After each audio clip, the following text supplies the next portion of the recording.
ਜੈ ਮਸੀਹ ਦੀ ਵਾਰ ਦੇ ਭਰਾਵੋ, ਗॉड ਬlesਸ ਯੂ। ਪਰਮੇਸ਼ਰ ਤੁਹਾਨੂੰ ਸਭ ਨੂੰ ਬਹੁਤ ਬਰਕਤ ਦੇਵੇ। ਧੰਨਵਾਦ ਕਰਦੇ ਹੈਗੇ ਪਰਮੇਸ਼ਰ ਦਾ ਇਸ ਬੰਦਗੀ ਦੇ ਵਾਸਤੇ ਤੇ ਖਾਸ ਤੌਰ ਤੇ ਇਸ ਵਰਸ਼ਿਪ ਦੇ ਵਾਸਤੇ ਜਿਹਦਾ ਆਨੰਦ ਆਪਾਂ ਮਾਣਿਆ।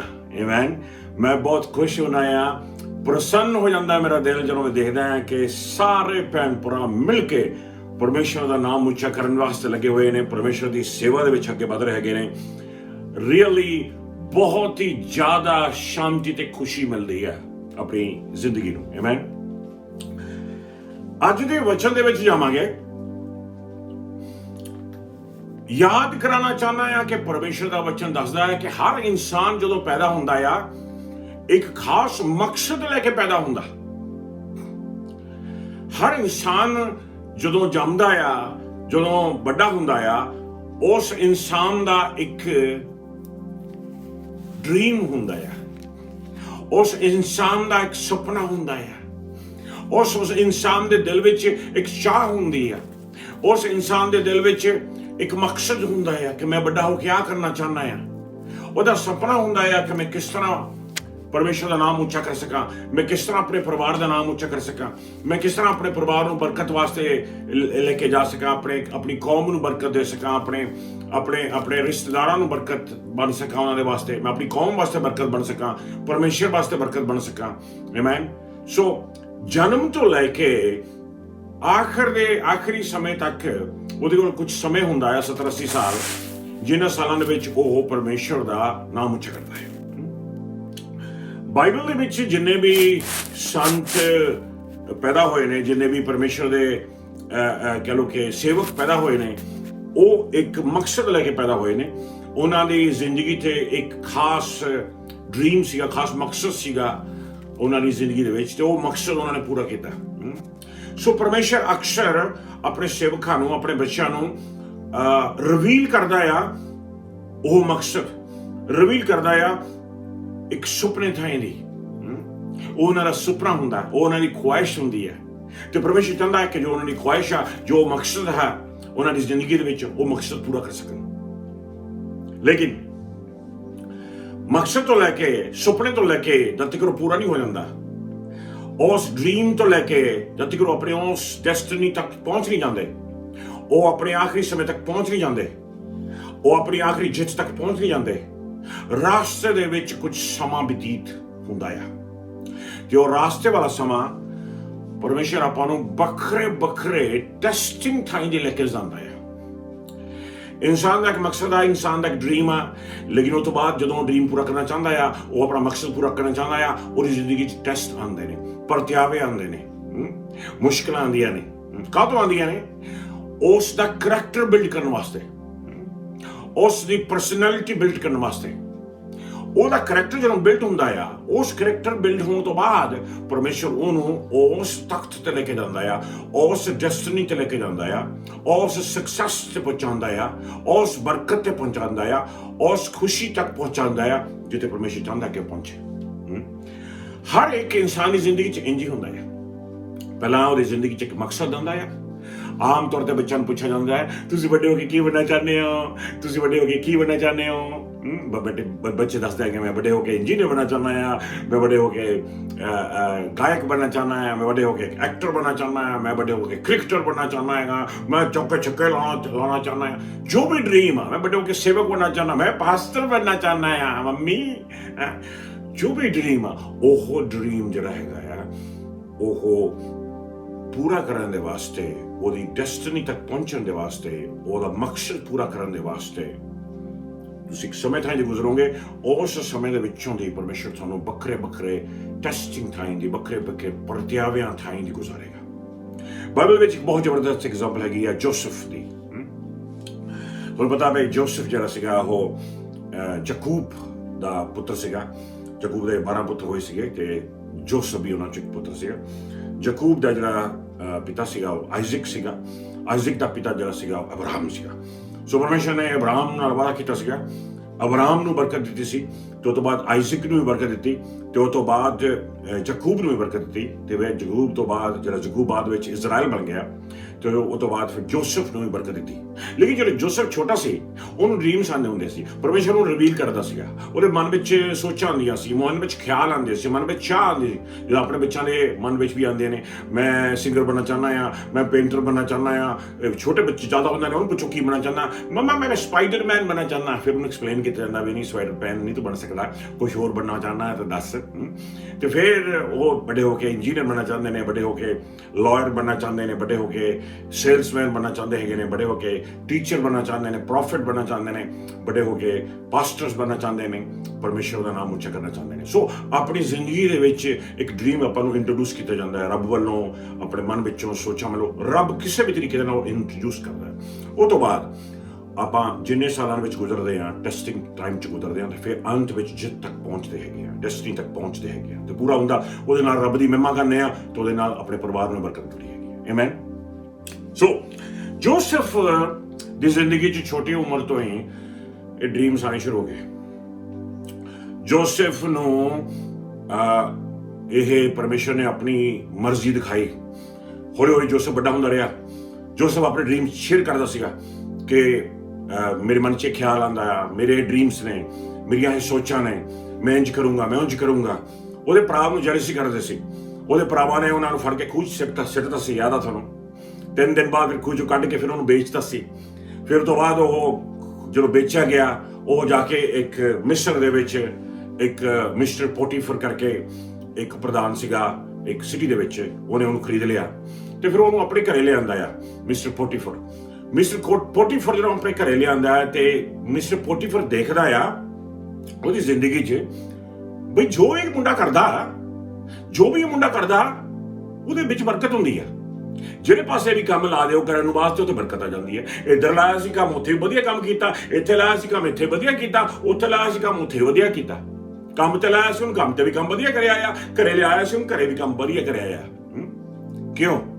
ਕਿਉਂਕਿ ਪਰਮੇਸ਼ਰ ਦਾ ਵਚਨ ਬਾਰ-ਬਾਰ ਦੱਸਦਾ ਆ ਯਹੋਵਾ ਪਰਮੇਸ਼ਰ ਉਹਦੇ ਨਾਲ ਸੀ।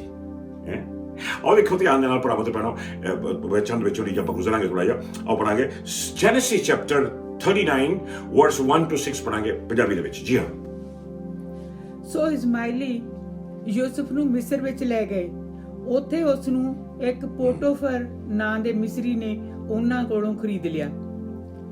ਪੋਟੀਫਰ ਮਿਸਰ ਦੇ ਰਾਜਾ ਫਿਰੌਨ ਦਾ ਇੱਕ ਉੱਚਾ ਅਫਸਰ ਸੀ। ਉਸ ਦੇ ਹੱਥਾਂ ਵਿੱਚ ਰਾਜ ਦੇ ਮਹਿਲ ਦਾ ਸਾਰਾ ਪ੍ਰਬੰਧ ਸੀ। ਯੂਸਫ ਨਾਲ ਪ੍ਰਭੂ ਪਰਮੇਸ਼ਰ ਸੀ, ਇਸ ਲਈ ਇਹ ਸਭ ਕੁਝ ਉਸ ਦੇ ਭਲੇ ਲਈ ਹੀ ਹੋ ਰਿਹਾ ਸੀ। ਉਸ ਨੇ ਪੋਟੀਫਰ ਅਤੇ ਮਾਲਕ ਦੇ ਘਰ ਰਹਿਣਾ ਸ਼ੁਰੂ ਕਰ ਦਿੱਤਾ। ਉਸ ਦੇ ਮਾਲਕ ਨੇ ਦੇਖਿਆ ਕਿ ਯੂਸਫ ਦੇ ਸੰਗ ਪ੍ਰਭੂ ਹੈ, ਕਿਉਂਕਿ ਉਸ ਦਾ ਹਰ ਕੰਮ ਸਫਲ ਹੁੰਦਾ ਸੀ। ਇਸ ਤੋਂ ਅਤੇ ਯੂਸਫ ਦੀ ਸੇਵਾ ਨੂੰ ਦੇਖ ਕੇ ਪੋਟੀਫਰ ਉਸ ਨਾਲ ਬਹੁਤ ਖੁਸ਼ ਹੋਇਆ। ਇਸੇ ਖੁਸ਼ੀ ਵਿੱਚ ਉਸ ਨੇ ਯੂਸਫ ਦੇ ਹੱਥਾਂ ਵਿੱਚ ਆਪਣੇ ਸਾਰੇ ਘਰ ਦਾ ਕਾਰੋਬਾਰ ਦੇ ਦਿੱਤਾ। ਉਸ ਸਮੇਂ ਤੋਂ ਲੈ ਕੇ ਪਰਮੇਸ਼ਰ ਨੇ ਵੀ ਮਿਸਰੀ ਪੋਟੀਫਰ ਦੇ ਘਰ ਨੂੰ ਯੂਸਫ ਦੇ ਕਾਰਨ ਬਹੁਤ ਬਰਕਤ ਦਿੱਤੀ। ਪੋਟੀਫਰ ਨੇ ਸਿਵਾਏ ਆਪਣੇ ਖਾਣ ਦੇ ਆਪਣੇ ਘਰ ਦੀ ਹਰ ਚੀਜ਼ ਅਤੇ ਕੰਮ ਯੂਸਫ ਨੂੰ ਸੌਂਪ ਦਿੱਤਾ। ਜ਼ਬਰਦਸਤ ਭਰਾਵੋ ਤੇ ਭੈਣੋ, 6ਵੇਂ ਵਰਸ ਤੇ ਜਾਵਾਂਗੇ। ਪੋਟੀਫਰ ਨੇ ਸਿਵਾਏ ਆਪਣੇ ਖਾਣ ਦੇ ਆਪਣੇ ਘਰ ਦੀ ਹਰ ਚੀਜ਼ ਅਤੇ ਕੰਮ ਯੂਸਫ ਨੂੰ ਸੌਂਪ ਦਿੱਤਾ। ਯੂਸਫ ਦੇਖਣ ਵਿੱਚ ਵੀ ਬਹੁਤ ਸੁੰਦਰ ਸੀ। ਵਾਓ ਬਰੋਬਰ ਬਣਾ ਦੇਖਿਆ ਤੁਸੀਂ, ਪੋਟੀਫਰ ਦੀਆਂ ਅੱਖਾਂ ਜੋਸਫ ਤੇ ਗਈਆਂ। ਪੋਟੀਫਰ ਨੇ ਦੇਖਿਆ ਕਿ ਜੋਸਫ ਜਿਹੜਾ ਹੈਗਾ ਆ ਬੜਾ ਸੁੰਦਰ ਵੀ ਹੈ, ਲੇਕਿਨ ਜੋਸਫ ਜਿਹੜਾ ਹੈਗਾ ਆ, ਪੋਟੀਫਰ ਨੇ ਦੇਖਿਆ ਜਿਹੜਾ ਜੋਸਫ ਹੈ, ਜੋਸਫ ਦੀ ਜ਼ਿੰਦਗੀ ਦੇ ਉੱਤੇ ਪਰਮੇਸ਼ਰ ਦਾ ਹੱਥ ਸੀਗਾ। ਪਰਮੇਸ਼ਰ ਦਾ ਹੱਥ ਹੋਣ ਦੇ ਕਾਰਨ ਜੋ ਵੀ ਪੋਟੀਫਰ ਕਰਦਾ, ਜੋਸਫ ਕਰਦਾ ਸੀ, ਪੋਟੀਫਰ ਨਜ਼ਰ ਮਾਰਦਾ ਸੀ ਵੀ ਉਹ ਬਰਕਤ ਲੈ ਕੇ ਆ ਜਾਂਦਾ ਸੀ, ਸਫਲ ਹੋ ਜਾਂਦਾ ਸੀ, ਸਾਰੇ ਕੰਮ ਸਫਲ ਹੋ ਜਾਂਦੇ ਸੀਗੇ। ਆ ਵੀ ਸਫਲ ਹੋ ਗਿਆ, ਉਹ ਵੀ ਸਫਲ ਹੋ ਗਿਆ, ਇਹ ਵੀ ਸਫਲ ਹੋ ਗਿਆ, ਉਹ ਵੀ ਸਫਲ ਹੋ ਗਿਆ। ਪਰਮੇਸ਼ਰ ਆਪਾਂ ਨੂੰ ਸਫਲਤਾ ਦੇਣਾ ਚਾਹੁੰਦਾ ਹੈ। ਪਰਮੇਸ਼ਰ ਇਨਸਾਨਾਂ ਨੂੰ, ਵਿਸ਼ਵਾਸੀਆਂ ਨੂੰ ਸਫਲਤਾ ਦੇਣ ਵਾਲਾ ਪਰਮੇਸ਼ਰ ਹੈ। ਆਮੇਨ। ਰੱਬ ਆਪਾਂ ਨੂੰ ਸਫਲਤਾ ਦੇਵੇਗਾ, ਰੱਬ ਤੁਹਾਨੂੰ ਵੀ ਸਫਲਤਾ ਦੇਵੇਗਾ ਜੇ ਤੁਸੀਂ ਰੱਬ ਦੇ ਵਿੱਚ ਵਿਸ਼ਵਾਸ ਕਰਦੇ ਆ। ਰੱਬ ਚਾਹੁੰਦਾ ਹੈ ਕਿ ਸਾਰੇ ਵਿਸ਼ਵਾਸੀਆਂ ਨੂੰ ਉਹ ਸਫਲਤਾ ਯਾਨੀ ਕਿ ਪ੍ਰੋਸਪੈਰਿਟੀ ਦੇ ਸਕੇ। ਲੇਕਿਨ ਜਦੋਂ ਮੈਂ ਪ੍ਰੋਸਪੈਰਿਟੀ ਦੀ ਗੱਲ ਕਰਦਾ, ਮੈਂ ਉਹ ਪ੍ਰੋਸਪੈਰਿਟੀ ਦੀ ਗੱਲ ਨਹੀਂ ਕਰਦਾ ਜਿਹੜੇ ਬਹੁਤ ਸਾਰੇ ਪ੍ਰਚਾਰਕ ਕਈ ਵਾਰ ਪ੍ਰਚਾਰ ਕਰ ਦਿੰਦੇ ਨੇ ਵੀ ਹਰ ਬੰਦੇ ਕੋਲੇ ਇੱਕ ਜ਼ਬਰਦਸਤ ਗੱਡੀ ਹੋਣੀ ਚਾਹੀਦੀ ਆ, ਬਹੁਤ ਜ਼ਬਰਦਸਤ ਕਾਰ ਹੋਣੀ ਚਾਹੀਦੀ ਆ, 2-3 ਘਰ ਹੋਣੇ ਚਾਹੀਦੇ ਨੇ, ਬੜਾ ਪੈਸਾ ਹੋਣਾ ਚਾਹੀਦਾ, ਆਹ ਹੋਣਾ ਚਾਹੀਦਾ, ਉਹ ਨੋ ਨੋ ਨੋ ਨੋ ਨੋ।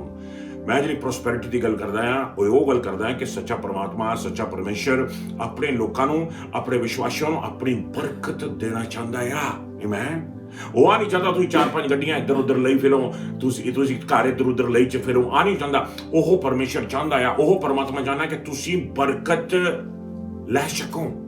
ਜੈਨੂਇਨ ਬਰਕਤ ਤੁਹਾਡੇ ਉੱਤੇ ਆ ਸਕੇ, ਤੁਹਾਡੇ ਪਰਿਵਾਰ ਉੱਤੇ ਆ ਸਕੇ, ਤੁਹਾਡੇ ਬੱਚਿਆਂ ਉੱਤੇ ਆ ਸਕੇ, ਜਿਹੜੀ ਚੀਜ਼ ਦੀ ਤੁਹਾਨੂੰ ਕਮੀ ਹੈ ਜਾਂ ਘਾਟ ਆ ਪੂਰੀ ਹੋ ਸਕੇ।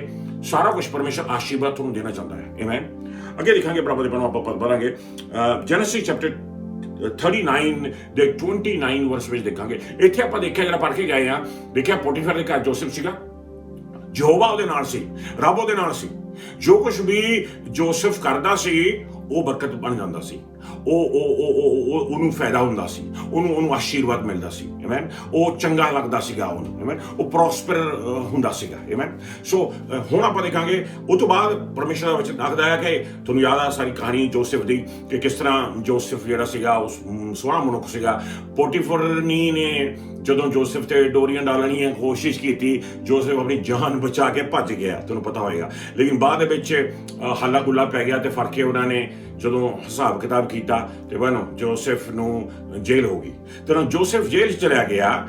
ਜੇਲ੍ਹ 'ਚ 2 ਸਾਲ ਜੋਸਫ ਰਿਹਾ। ਜੇਲ੍ਹ ਦੇ ਵਿੱਚ ਵੀ ਪਰਮੇਸ਼ਰ ਦਾ ਵਚਨ ਆਖਦਾ ਕਿ ਜੇਲ੍ਹ ਦੇ ਵਿੱਚ ਵੀ ਪਰਮੇਸ਼ਰ ਯਹੋਵਾ ਜੋਸਫ ਦੇ ਨਾਲ ਸੀ। ਆਮੇਨ। ਤੇ ਜੇਲ੍ਹ ਦੇ ਵਿੱਚ ਵੀ ਜੋਸਫ ਜਿਹੜਾ ਸੀਗਾ ਉਹ ਸੈਕੰਡ ਨੰਬਰ ਤੇ ਆ ਗਿਆ। ਇੱਥੇ ਪੋਟੀਫਰ ਦੇ ਘਰ ਦੇ ਵਿੱਚ ਉਹ ਪ੍ਰਾਈਮ ਮਿਨਿਸਟਰ ਸੀਗਾ, ਯਾਨੀ ਕਿ ਸੈਕੰਡ ਬੰਦਾ ਸੀਗਾ ਮਾਲਿਕ ਤੋਂ ਬਾਅਦ। ਹੁਣ ਜਦੋਂ ਜੇਲ੍ਹ ਵਿੱਚ ਆ ਗਿਆ, ਜੇਲਰ ਨੇ ਦੇਖਿਆ ਵੀ ਇਹਦੀ ਕੰਮ ਕਿੰਨੇ ਵਧੀਆ ਨੇ। ਜੇਲਰ ਨੇ ਦੇਖਿਆ ਵੀ ਜੋ ਵੀ ਇਹ ਕਰਦਾ ਹੈ ਬਰਕਤ ਲੈ ਕੇ ਆਉਂਦਾ। ਜੇਲਰ ਨੇ ਵੀ ਦੇਖਿਆ ਵੀ ਰੱਬ ਇਹਦੇ ਨਾਲ ਆ। ਆਮੇਨ। ਜੇਲਰ ਨੇ ਵੀ ਉਹਨੂੰ ਬੌਸ ਬਣਾ ਦਿੱਤਾ, ਉਹ ਸਾਰੇ ਥਾਂ ਦਾ, ਯਾਨੀ ਕਿ ਪ੍ਰਾਈਮ ਮਿਨਿਸਟਰ ਇੱਥੇ ਵੀ ਬਣ ਗਿਆ। ਉਹ ਤੋਂ ਬਾਅਦ 2 ਸਾਲ ਦੀ ਜੇਲ੍ਹ ਵਿੱਚੋਂ ਨਿਕਲਦਾ ਆ, ਜਾ ਕੇ ਫਰੌਨ ਦੇ ਕੋਲੇ ਪਹੁੰਚ ਜਾਂਦਾ ਆ ਤੇ ਫਰੌਨ ਵੀ ਜਾ ਕੇ ਇਹਨੂੰ ਪ੍ਰਾਈਮ ਮਿਨਿਸਟਰ ਬਣਾ ਦਿੰਦਾ ਆ। ਯਾਨੀ ਕਿ ਪੋਟੀਫਰ ਦੇ ਘਰ ਦੇ ਵਿੱਚ ਵੀ ਪ੍ਰਾਈਮ ਮਿਨਿਸਟਰ ਬਣਿਆ, ਜੇਲ੍ਹ ਦੇ ਵਿੱਚ ਵੀ ਪ੍ਰਾਈਮ ਮਿਨਿਸਟਰ ਬਣਿਆ ਤੇ ਮਿਸਰ ਦੇ ਵਿੱਚ ਵੀ ਜਾ ਕੇ ਇਹ ਪ੍ਰਾਈਮ ਮਿਨਿਸਟਰ ਬਣਿਆ, ਯਾਨੀ ਕਿ ਮਾਲਿਕ ਦਾ ਰਾਈਟ ਹੈਂਡ ਬਣਿਆ। ਕਿਉਂ? ਜਿੱਥੇ ਵੀ ਜਾਂਦਾ ਪ੍ਰੋਸਪਰ, ਜਿੱਥੇ ਵੀ ਜਾਂਦਾ ਬਰਕਤ, ਜਿੱਥੇ ਵੀ ਜਾਂਦਾ ਆਸ਼ੀਰਵਾਦ। ਕਾਹਤੋਂ? ਕਿਉਂਕਿ ਯਹੋਵਾ ਪਰਮੇਸ਼ਰ ਉਹਦੇ ਨਾਲ ਸੀ। ਬਾਈਬਲ ਲੱਗਦਾ ਹੈ ਬਾਰ-ਬਾਰ ਪਰਮੇਸ਼ਰ ਦਾ ਵਚਨ ਕਹਿੰਦਾ ਯਹੋਵਾ ਪਰਮੇਸ਼ਰ ਉਹਦੇ ਨਾਲ ਸੀ, ਯਹੋਵਾ ਪਰਮੇਸ਼ਰ ਉਹਦੇ ਨਾਲ ਸੀ। ਆਓ ਪੜਾਂਗੇ ਆਪਾਂ ਜੈਨੇਸਿਸ ਚੈਪਟਰ 39 ਵਰਸ 23 ਦੇਖਾਂਗੇ। ਜੀ ਹਾਂ। ਦਰੋਗੇ ਨੂੰ ਕਿਸੇ ਗੱਲ ਦੀ ਫਿਕਰ ਨਹੀਂ ਰਹਿੰਦੀ ਸੀ, ਹਰ ਗੱਲ ਯੂਸਫ ਹੀ ਕਰਦਾ ਸੀ। ਪ੍ਰਭੂ ਉਸ ਦੇ ਨਾਲ ਸੀ, ਇਸ ਲਈ ਉਸ ਦਾ ਹਰ ਕੰਮ ਸਫਲ ਹੁੰਦਾ ਸੀ। ਸਫਲ ਹੁੰਦਾ ਸੀ। ਆਮੇਨ। ਦੁਆਰਾ ਫਿਰ ਇਸੇ ਪ੍ਰੋਸਪਰ ਹੁੰਦਾ ਸੀ। ਦੁਆਰਾ ਫਿਰ ਇਸੇ ਸਫਲਤਾ ਦੀ ਗੱਲ ਆ ਗਈ, ਪ੍ਰੋਸਪੈਰਿਟੀ ਦੀ ਗੱਲ ਆ ਗਈ। ਮੈਂ ਰਿਪੀਟ ਕਰਨਾ ਚਾਹੁੰਦਾ, ਇੱਥੇ ਪਰਮੇਸ਼ਰ ਦੀ ਬਰਕਤ ਦੀ ਗੱਲ ਕਰ ਰਹੇ ਹਾਂ ਆਪਾਂ, ਉਸ ਪ੍ਰੋਸਪੈਰਿਟੀ ਦੀ ਗੱਲ ਕਰਦੇ ਹਾਂ। ਇੱਥੇ ਸਿਰਫ ਆਹ ਪ੍ਰੋਸਪੈਰਿਟੀ ਨਹੀਂ ਜਿਹੜੀ ਬਾਹਰਲੇ ਲੋਕ ਬਹੁਤ ਦਫਾ ਪ੍ਰੀਚ ਕਰਦੇ ਨੇ ਵੀ ਪੈਸਾ ਪੈਸਾ ਪੈਸਾ, ਸਿਰਫ ਪੈਸਾ, ਵੀ ਤੁਹਾਡੇ ਕੋਲ 4-5 ਗੱਡੀਆਂ ਹੋਣ, ਤੁਹਾਡੇ ਵਿੱਚ 4 ਘਰ ਹੋਣ। ਰੱਬ ਤੁਹਾਨੂੰ ਆਏਂ ਦੇਣਾ ਚਾਹੁੰਦਾ? ਨੋ। ਰੱਬ ਤੁਹਾਨੂੰ ਬਰਕਤ ਦੇਣਾ ਚਾਹੁੰਦਾ, ਤੁਹਾਨੂੰ ਵੀ ਬਰਕਤ ਦੇਣਾ ਚਾਹੁੰਦਾ, ਤੁਹਾਡੇ ਪਰਿਵਾਰ ਨੂੰ ਵੀ, ਤੁਹਾਡੇ ਕੰਮਾਂ ਨੂੰ ਵੀ, ਤੁਹਾਡੇ ਸਰੀਰਕ ਤੌਰ ਤੇ ਵੀ, ਤੁਹਾਡੇ ਰਿਲੇਸ਼ਨਸ਼ਿਪ ਨੂੰ ਵੀ ਬਰਕਤ ਦੇਣਾ ਚਾਹੁੰਦਾ। ਇਹ ਪੂਰਾ ਪੈਕੇਜ ਆ ਇੱਕ ਬਰਕਤ ਦਾ ਜੋ ਪਰਮੇਸ਼ਰ ਦੇਣਾ ਚਾਹੁੰਦਾ ਹੈ। ਮੈਂ ਸਿਰਫ ਕੱਲਾ ਪੈਸਾ ਨਹੀਂ ਆ। ਸੋ ਪਰਮੇਸ਼ਰ ਦੀ ਬਰਕਤ ਆਂਦੀ ਆ ਉਸ ਸਮੇਂ ਇਨਸਾਨ ਦੇ ਉੱਤੇ ਜਦੋਂ ਇਨਸਾਨ ਦੇ ਨਾਲ ਪਰਮੇਸ਼ਰ ਖੁਦ ਹੁੰਦਾ ਹੈ, ਜਦੋਂ ਯਹੋਵਾ ਖੁਦ ਇਨਸਾਨ ਦੇ ਨਾਲ ਹੁੰਦਾ ਹੈਗਾ। ਆਮੇਨ। ਉਹ ਦੇਖਾਂਗੇ ਆਪਾਂ ਅਗਲਾ ਵਰਸ ਪੜਾਂਗੇ ਜੈਨੇਸਿਸ ਚੈਪਟਰ 26 ਦੇ ਵਿੱਚ ਜਾਵਾਂਗੇ। ਉਹਦਾ 12ਵਾਂ ਤੇ 13ਵਾਂ ਵਰਸ ਜਿਹੜਾ ਹੈਗਾ ਉਹ ਆਪਾਂ ਪੜਾਂਗੇ। ਜੀ ਹਾਂ। ਇਸਹਾਕ ਨੇ ਉੱਥੇ ਖੇਤ ਬੀਜੇ ਅਤੇ ਉਸ ਦੀ ਫਸਲ ਲਈ ਗੁਣਾ ਚੰਗੀ ਨਿਕਲੀ। ਇਸਹਾਕ ਨੇ ਉੱਥੇ ਖੇਤ ਬੀਜੇ ਅਤੇ ਉਸ ਦੀ ਫਸਲ ਕਈ ਗੁਣਾ ਚੰਗੀ ਨਿਕਲੀ। ਪ੍ਰਭੂ ਨੇ ਉਸ ਨੂੰ ਅਸੀਸ ਦਿੱਤੀ ਸੀ। ਉਸ ਕੋਲ ਉੱਥੇ ਇੰਨਾ ਮਾਲਧਨ ਹੋ ਗਿਆ ਕਿ ਉਹ ਇੱਕ ਤਗੜਾ ਧਨੀ ਬਣ ਗਿਆ। ਹੁਣ ਦੇਖਿਆ ਤਾਂ ਤੁਸੀਂ ਇੱਥੇ ਆਈਜ਼ਕ ਦੀ ਗੱਲ ਹੋ ਰਹੀ ਹੈ, ਇਸਹਾਕ ਦੀ ਗੱਲ ਹੋ ਰਹੀ ਹੈ। ਇਸਹਾਕ ਕੌਣ ਸੀਗਾ? ਦਾਦਾ ਸੀਗਾ ਕਿਹਦਾ? ਜੋਸਫ ਦਾ। ਆਮੇਨ। ਇਸਹਾਕ ਤੋਂ ਅਬਰਾਹਮ ਤੋਂ ਪਰਮੇਸ਼ਰ ਨੂੰ ਬਰਕਤ ਦਿੰਦਾ ਜਾ ਰਿਹਾ ਹੈ। ਜੋਸਫ ਨੂੰ ਬਰਕਤ ਦਿੰਦਾ। ਕਿਉਂ? ਕਿਉਂਕਿ ਪਰਮੇਸ਼ਰ ਉਹਦੇ ਨਾਲ ਸੀ। ਸੋ ਭਰਾਵੋ ਦੇ ਉਹਨਾਂ ਜਿਵੇਂ ਪੁੱਛਾਂਗਾ ਅੱਜ ਕਿੰਨੇ ਜਾਣੇ ਚਾਹੁੰਦੇ ਨੇ ਕਿ ਪਰਮੇਸ਼ਰ ਤੁਹਾਨੂੰ ਬਰਕਤ ਦੇਵੇ, ਕਿੰਨੇ ਜਾਣੇ ਚਾਹੁੰਦੇ ਨੇ ਕਿ ਪਰਮੇਸ਼ਰ ਤੁਹਾਨੂੰ ਆਸ਼ੀਰਵਾਦ ਦੇਵੇ, ਕਿੰਨੇ ਜਾਣੇ ਚਾਹੁੰਦੇ ਨੇ ਕਿ ਸਭ ਕੁਝ ਤੁਹਾਡਾ ਪ੍ਰੋਸਪਰ ਹੋਵੇ, ਸਭ ਕੁਝ ਤੁਹਾਡਾ ਸਫਲ ਹੋਵੇ, ਤੁਹਾਡੇ ਕੰਮ ਸਫਲ ਹੋਣ, ਤੁਹਾਡਾ ਘਰ-ਬਾਰ ਸਭ ਕੁਝ ਸਫਲ ਹੋਵੇ, ਤੁਹਾਡੇ ਪਰਿਵਾਰ ਸਭ ਕੁਝ ਸਫਲ ਹੋਵੇ, ਤੁਹਾਡਾ ਪੈਸਾ ਜਿੱਥੇ ਲਾਉਂ ਸਫਲ ਹੋਵੇ, ਸਭ ਕੁਝ ਸਫਲਤਾ। ਕਿੰਨੇ ਜਾਣੇ ਚਾਹੁੰਦੇ ਨੇ ਸਫਲਤਾ ਪ੍ਰਾਪਤ ਕਰਨੀ? ਪਰਮੇਸ਼ਰ ਚਾਹੁੰਦਾ ਆ ਤੁਹਾਨੂੰ ਪਹਿਲਾਂ ਡ੍ਰੀਮ ਦਿੰਦਾ ਆ, ਪਰਮੇਸ਼ਰ ਚਾਹੁੰਦਾ ਆ ਕਿ ਉਸ ਖੁਆਇਸ਼ ਤੋਂ ਲੈ ਕੇ ਅੰਤ ਤੱਕ ਬਰਕਤ ਤੱਕ ਤੁਸੀਂ ਜਾਣਾ ਆ, ਤੁਹਾਨੂੰ ਸਫਲਤਾ ਮਿਲੇ। ਕਿੰਨੇ ਜਾਣੇ ਚਾਹੁੰਦੇ ਸਫਲਤਾ ਤੁਹਾਨੂੰ ਮਿਲ ਸਕੇ? ਮੇਰੇ ਕੋਲ ਸਾਰੇ ਆਪਾਂ ਚਾਹੁੰਦੇ ਹੈਗੇ ਆ ਕਿ ਸਾਨੂੰ ਸਫਲਤਾ ਮਿਲ ਸਕੇ। ਇਹਨਾਂ ਵਚਨਾਂ ਦੇ ਵਿੱਚ ਆਪਾਂ ਦੇਖਾਂਗੇ, ਮੈਂ ਤੁਹਾਡੇ ਨਾਲ 4 ਪੁਆਇੰਟ ਸ਼ੇਅਰ ਕਰਾਂਗਾ ਅੱਜ ਸਫਲਤਾ ਤੱਕ ਪਹੁੰਚਣ ਦੇ ਵਾਸਤੇ। ਕਿਹੜੇ ਨੇ 4 ਪੁਆਇੰਟ ਸਫਲਤਾ ਤੱਕ ਪਹੁੰਚਣ ਦੇ ਵਾਸਤੇ? ਪਹਿਲਾ ਪੁਆਇੰਟ ਜਿਹੜਾ ਆਪਾਂ ਨੂੰ ਆਲਰੇਡੀ ਮਿਲ ਗਿਆ ਆ, ਪਹਿਲਾ ਪੁਆਇੰਟ ਇਹ ਆ, ਵਚਨ ਆਖਦਾ ਹੈ ਯਹੋਵਾ ਉਹਦੇ ਨਾਲ ਸੀ। ਜਿੱਥੇ ਜਿੱਥੇ ਜੇ ਯਹੋਵਾ ਆਇਜ਼ਕ ਦੇ ਨਾਲ ਸੀ, ਆਇਜ਼ਕ ਸਫਲ ਹੋ ਗਿਆ। ਜੇ ਯਹੋਵਾ ਜੋਸਫ ਦੇ ਨਾਲ ਸੀ, ਜੋਸਫ ਸਫਲ ਹੋ ਗਿਆ। ਤੇ ਯਹੋਵਾ ਦਾਵੀਦ ਦੇ ਨਾਲ ਸੀ, ਦਾਊਦ ਸਫਲ ਹੋ ਗਿਆ। ਜੇ ਯਹੋਵਾ ਅਬਰਾਮ ਦੇ ਨਾਲ ਸੀ, ਉੱਥੇ ਵੀ ਅਬਰਾਮ ਸਫਲ ਹੋ ਗਿਆ। ਆਮੇਨ। ਜੇ ਯਹੋਵਾ ਤੁਹਾਡੇ ਨਾਲ ਆ ਤਾਂ ਤੁਸੀਂ ਵੀ ਸਫਲ ਹੋਵੋਗੇ। ਜਾਣੀ ਕਿ ਪਰਮੇਸ਼ਵਰ ਦੀ ਹਜ਼ੂਰੀ ਪੈਣ ਤੇ ਭਰਾਵੋ, ਜੇ ਚਾਹੁੰਦੇ ਆ ਕਿ ਆਪਾਂ ਸਫਲ ਹੋਈਏ, ਚਾਹੁੰਦੇ ਆ ਆਪਣੇ ਪਰਿਵਾਰ ਸਫਲ ਹੋਵੇ, ਜੇ ਚਾਹੁੰਦੇ ਆ ਕਿ ਆਪਣੇ ਬੱਚੇ ਸਫਲ ਹੋਣ, ਚਾਹੁੰਦੇ ਆ ਆਪਣੇ ਭੈਣ ਭਰਾ ਸਫਲ ਹੋਣ, ਆਪਣੇ ਕੰਮ ਸਫਲ ਹੋਣ, ਆਪਣਾ ਘਰ ਸਫਲ ਹੋਵੇ, ਆਪਣਾ ਚਰਚ ਸਫਲ ਹੋਵੇ, ਪ੍ਰਭੂ ਦੀ ਹਜ਼ੂਰੀ ਨੂੰ ਫੜੀ ਰੱਖਣਾ ਆ। ਪ੍ਰਭੂ ਦੀ ਹਜ਼ੂਰੀ ਦੇ ਨਾਲ ਆਪਣੇ ਆਪ ਨੂੰ ਭਰੀ ਰੱਖਣਾ ਆ। ਪ੍ਰਭੂ ਦੇ ਵਚਨਾਂ ਥਾਈਂ ਦੀ, ਪ੍ਰਭੂ ਦੇ ਦੂਜੇ ਰੂਹ ਦੇ ਵਿੱਚ ਪ੍ਰਾਰਥਨਾ ਕਰਨ ਦੇ ਨਾਲ, ਵਰਸ਼ਿਪ ਕਰਨ ਦੇ ਨਾਲ ਆਪਣੇ ਆਪ ਨੂੰ ਲਗਾਤਾਰ ਪਰਮੇਸ਼ਵਰ ਦੀ ਹਜ਼ੂਰੀ ਦੇ ਨਾਲ ਭਰੀ ਰੱਖਣਾ ਆ। ਜਿਉਂ-ਜਿਉਂ ਪਰਮੇਸ਼ਵਰ ਦੀ ਹਜ਼ੂਰੀ ਆਪਣੇ ਵਿੱਚ ਬਣੀ ਰਹੇਗੀ, ਜਿਉਂ-ਜਿਉਂ ਆਪਾਂ ਆਪਣੇ ਪਰਮੇਸ਼ਵਰ ਦੀ ਹਜ਼ੂਰੀ ਦੇ ਵਿੱਚ ਬਣੇ ਰਹਾਂਗੇ, ਤਿਉਂ-ਤਿਉਂ ਪ੍ਰਭੂ ਤੇ ਪੈਣੋਂ ਸਫਲਤਾ ਖੁਦ ਆ ਕੇ ਤੁਹਾਡੀ ਪੈਰਾਂ 'ਚ ਪਏਗੀ, ਤੁਹਾਡੀ ਚਰਨੀ ਪੈ ਜਾਏਗੀ। ਪਰਮੇਸ਼ਰ ਖੁਦ ਸੱਦੇਗਾ ਸਫਲਤਾ ਨੂੰ, ਵੀ ਆਓ ਆ ਕੇ ਇਸ ਪੈਰਾਂ 'ਚ ਚਰਨੀ 'ਚ ਪੈ ਜਾ। ਕਿਉਂ? ਕਿਉਂਕਿ ਪਰਮੇਸ਼ਰ ਤੇਰੇ ਨਾਲ ਆ। ਹੋ ਸਕਦਾ ਕਿ ਕੋਈ ਬੰਦਾ ਜੇਲ੍ਹ ਵਿੱਚ ਹੋਵੇ ਤਾਂ ਸਫਲ ਹੋ ਜਾਵੇ, ਜੋਸਫ ਨਾਲ ਹੋਇਆ। ਹੋ ਸਕਦਾ ਕੋਈ ਬੰਦਾ ਪੋਟੀਫਰ ਦੇ ਘਰ ਦੇ ਵਿੱਚ ਹੋਏ, ਜਿੱਥੇ ਉਹਦੇ ਉੱਤੇ ਡੋਰੀਆਂ ਡਾਲੀਆਂ ਜਾਂਦੀਆਂ, ਸਫਲ ਹੋਵੇ, ਜੋਸਫ ਦੀ ਜ਼ਿੰਦਗੀ ਵਿੱਚ ਹੋਇਆ। ਹੋ ਸਕਦਾ ਕਿ ਕੋਈ ਬੰਦਾ ਮਿਸਰ ਦੇਸ਼ ਦਾ ਵਿੱਚ ਹੋਵੇ। ਮਿਸਰ ਦੇਸ਼ ਜਿਹੜਾ ਸੀਗਾ ਉਹ ਫਲੈਸ਼ਲੀ ਦੇਸ਼ ਗਿਣਿਆ ਜਾਂਦਾ ਸੀ ਤੇ ਬਹੁਤ ਆਈਡਲ ਵਰਸ਼ਿਪ ਹੁੰਦੀ ਸੀਗੀ, ਡਿਮੋਨਿਕ ਦੇਸ਼ ਸੀਗਾ ਕਹਿ ਸਕਦੇ ਹਾਂ, ਲੇਕਿਨ ਜੋਸਫ ਨਾਲ ਹੋਇਆ। ਜੋਸਫ ਨੂੰ ਪਰਮੇਸ਼ਰ ਨੇ ਉਸਦਾ ਪ੍ਰਧਾਨ ਮੰਤਰੀ ਬਣਾਤਾ ਸੀਗਾ, ਪ੍ਰਾਈਮ ਮਿਨਿਸਟਰ। ਆਓ ਦੇਖੀਏ ਪ੍ਰਭੂ ਬਣਾ ਕੇ ਪੜਾਂਗੇ ਪ੍ਰਭੂ ਦਾ ਬੱਚਾ ਡਿਊਟਰੋਨੋਮੀ ਚੈਪਟਰ 29 ਵਰਸ 9 ਪੜਾਂਗੇ ਪੰਜਾਬੀ ਦੇ ਵਿੱਚ। ਜੀ ਹਾਂ, ਇਸ ਲਈ ਤੁਸੀਂ ਇਸ ਨੇਮ ਦੀਆਂ ਸਭ ਗੱਲਾਂ ਦੀ ਪੂਰੀ ਤਰ੍ਹਾਂ ਨਾਲ ਪਾਲਣਾ ਕਰੋ ਕਿ ਤੁਹਾਡਾ ਹਰ ਕੰਮ ਵਧੇ ਫੁੱਲੇ। ਡਿਊਟਰੋਨੋਮੀ ਚੈਪਟਰ 29 ਵਰਸ 9 ਦੇ ਵਿੱਚ ਆਪਾਂ ਦੇਖਿਆ ਵਧੇ ਫੁੱਲੇ, ਤੁਹਾਡਾ ਕੰਮ ਹਰ ਵਧੇ ਫੁੱਲੇ। ਸੋ ਜਾਣੀ ਕਿ ਕਿਹੜੀ ਚੀਜ਼ ਸਿੱਖੀ ਆਪਾਂ ਇਹ ਸਿੱਖਿਆ ਕਿ ਯਹੋਵਾ ਦੇ ਨਾਲ ਚੱਲਣਾ ਆ, ਪਰਮੇਸ਼ਰ ਦੀ ਹਜ਼ੂਰੀ ਦੇ ਨਾਲ ਚੱਲਣਾ ਆ। ਜੇ ਆਪਾਂ ਪਰਮੇਸ਼ਰ ਦੇ ਵਚਨਾਂ ਦੇ ਵਿੱਚ ਲਿਖੇ ਹੋਏ ਮੁਤਾਬਿਕ ਗੱਲਾਂ ਦੇ ਮੁਤਾਬਿਕ ਆਪਣੀ ਜ਼ਿੰਦਗੀ ਬਤੀਤ ਕਰਦੇ ਆ, ਆਪਾਂ ਸਫਲਤਾ ਪ੍ਰਾਪਤ ਕਰਾਂਗੇ। ਕੀ ਵਚਨ ਸਿਖਾਉਂਦਾ ਆ ਕਿ ਜੇ ਪ੍ਰਭੂ ਦੇ ਵਚਨ ਪੜ੍ਹਦੇ ਆ ਲਗਾਤਾਰ, ਜੇ ਪ੍ਰਾਰਥਨਾ ਵਿੱਚ ਬਹਿੰਦੇ ਆ ਲਗਾਤਾਰ, ਜੇ ਵਰਸ਼ਿਪ ਕਰਦੇ ਆ ਲਗਾਤਾਰ, ਜੇ ਕਲੀਸਿਆ ਨਾਲ ਜੁੜੇ ਹੋਏ ਆ ਲਗਾਤਾਰ, ਤਾਂ ਕੀ ਹੋਏਗਾ? ਪਰਮੇਸ਼ਰ ਦੀ ਹਜ਼ੂਰੀ ਨਾਲ ਭਰੇ ਰੱਖਾਂਗੇ, ਆਪਾਂ ਪਰਮੇਸ਼ਰ ਦੀ ਹਜ਼ੂਰੀ ਨਾਲ ਭਰੇ ਹੋਵਾਂਗੇ। ਤੇ ਜੇ ਤੁਸੀਂ ਪਰਮੇਸ਼ਰ ਦੀ ਹਜ਼ੂਰੀ ਨਾਲ ਭਰੇ ਹੋ, ਯਹੋਵਾ ਪਰਮੇਸ਼ਰ ਤੁਹਾਡੇ ਨਾਲ ਆ। ਜਿੱਥੇ ਯਹੋਵਾ ਪਰਮੇਸ਼ਰ ਤੁਹਾਡੇ ਨਾਲ ਆ, ਉੱਥੇ ਸਫਲਤਾ ਤੁਹਾਡੀ ਝੋਲੀ ਵਿੱਚ ਆਪੇ ਆ ਕੇ ਡਿੱਗੇਗੀ। ਆਮੇਨ। ਆਓ ਦੇਖਾਂਗੇ ਅਗਲਾ ਵਰਸ ਪ੍ਰਭੂ ਦੇ ਪੜਾਓ। ਦੂਜਾ ਰਾਜਾ 18ਵਾਂ ਚੈਪਟਰ ਤੇ ਉਹਦਾ 7ਵਾਂ ਵਰਸ ਪੜਾਂਗੇ ਆਪਾਂ। 2 ਕਿੰਗ ਚੈਪਟਰ 18 ਵਰਸ 7 ਪੰਜਾਬੀ ਦੇ ਵਿੱਚ। ਜੀ ਹਾਂ, ਪ੍ਰਭੂ ਵੀ ਉਸ ਦੇ ਸੰਗ ਹਮੇਸ਼ਾ ਰਿਹਾ ਅਤੇ ਉਹ ਹਿਜ਼ਕੀਆ ਦੇ ਹਰ ਕੰਮ ਨੂੰ ਸਫਲ ਕਰਦਾ ਸੀ। ਉਸ ਨੇ ਸ਼ੂਰ ਦੇ ਰਾਜਾ ਦੀ ਅਧੀਨਤਾ ਮੰਨਣ ਤੋਂ ਇਨਕਾਰ ਕਰ ਦਿੱਤਾ ਅਤੇ ਉਸ ਤੋਂ ਆਜ਼ਾਦ ਹੋ ਗਿਆ।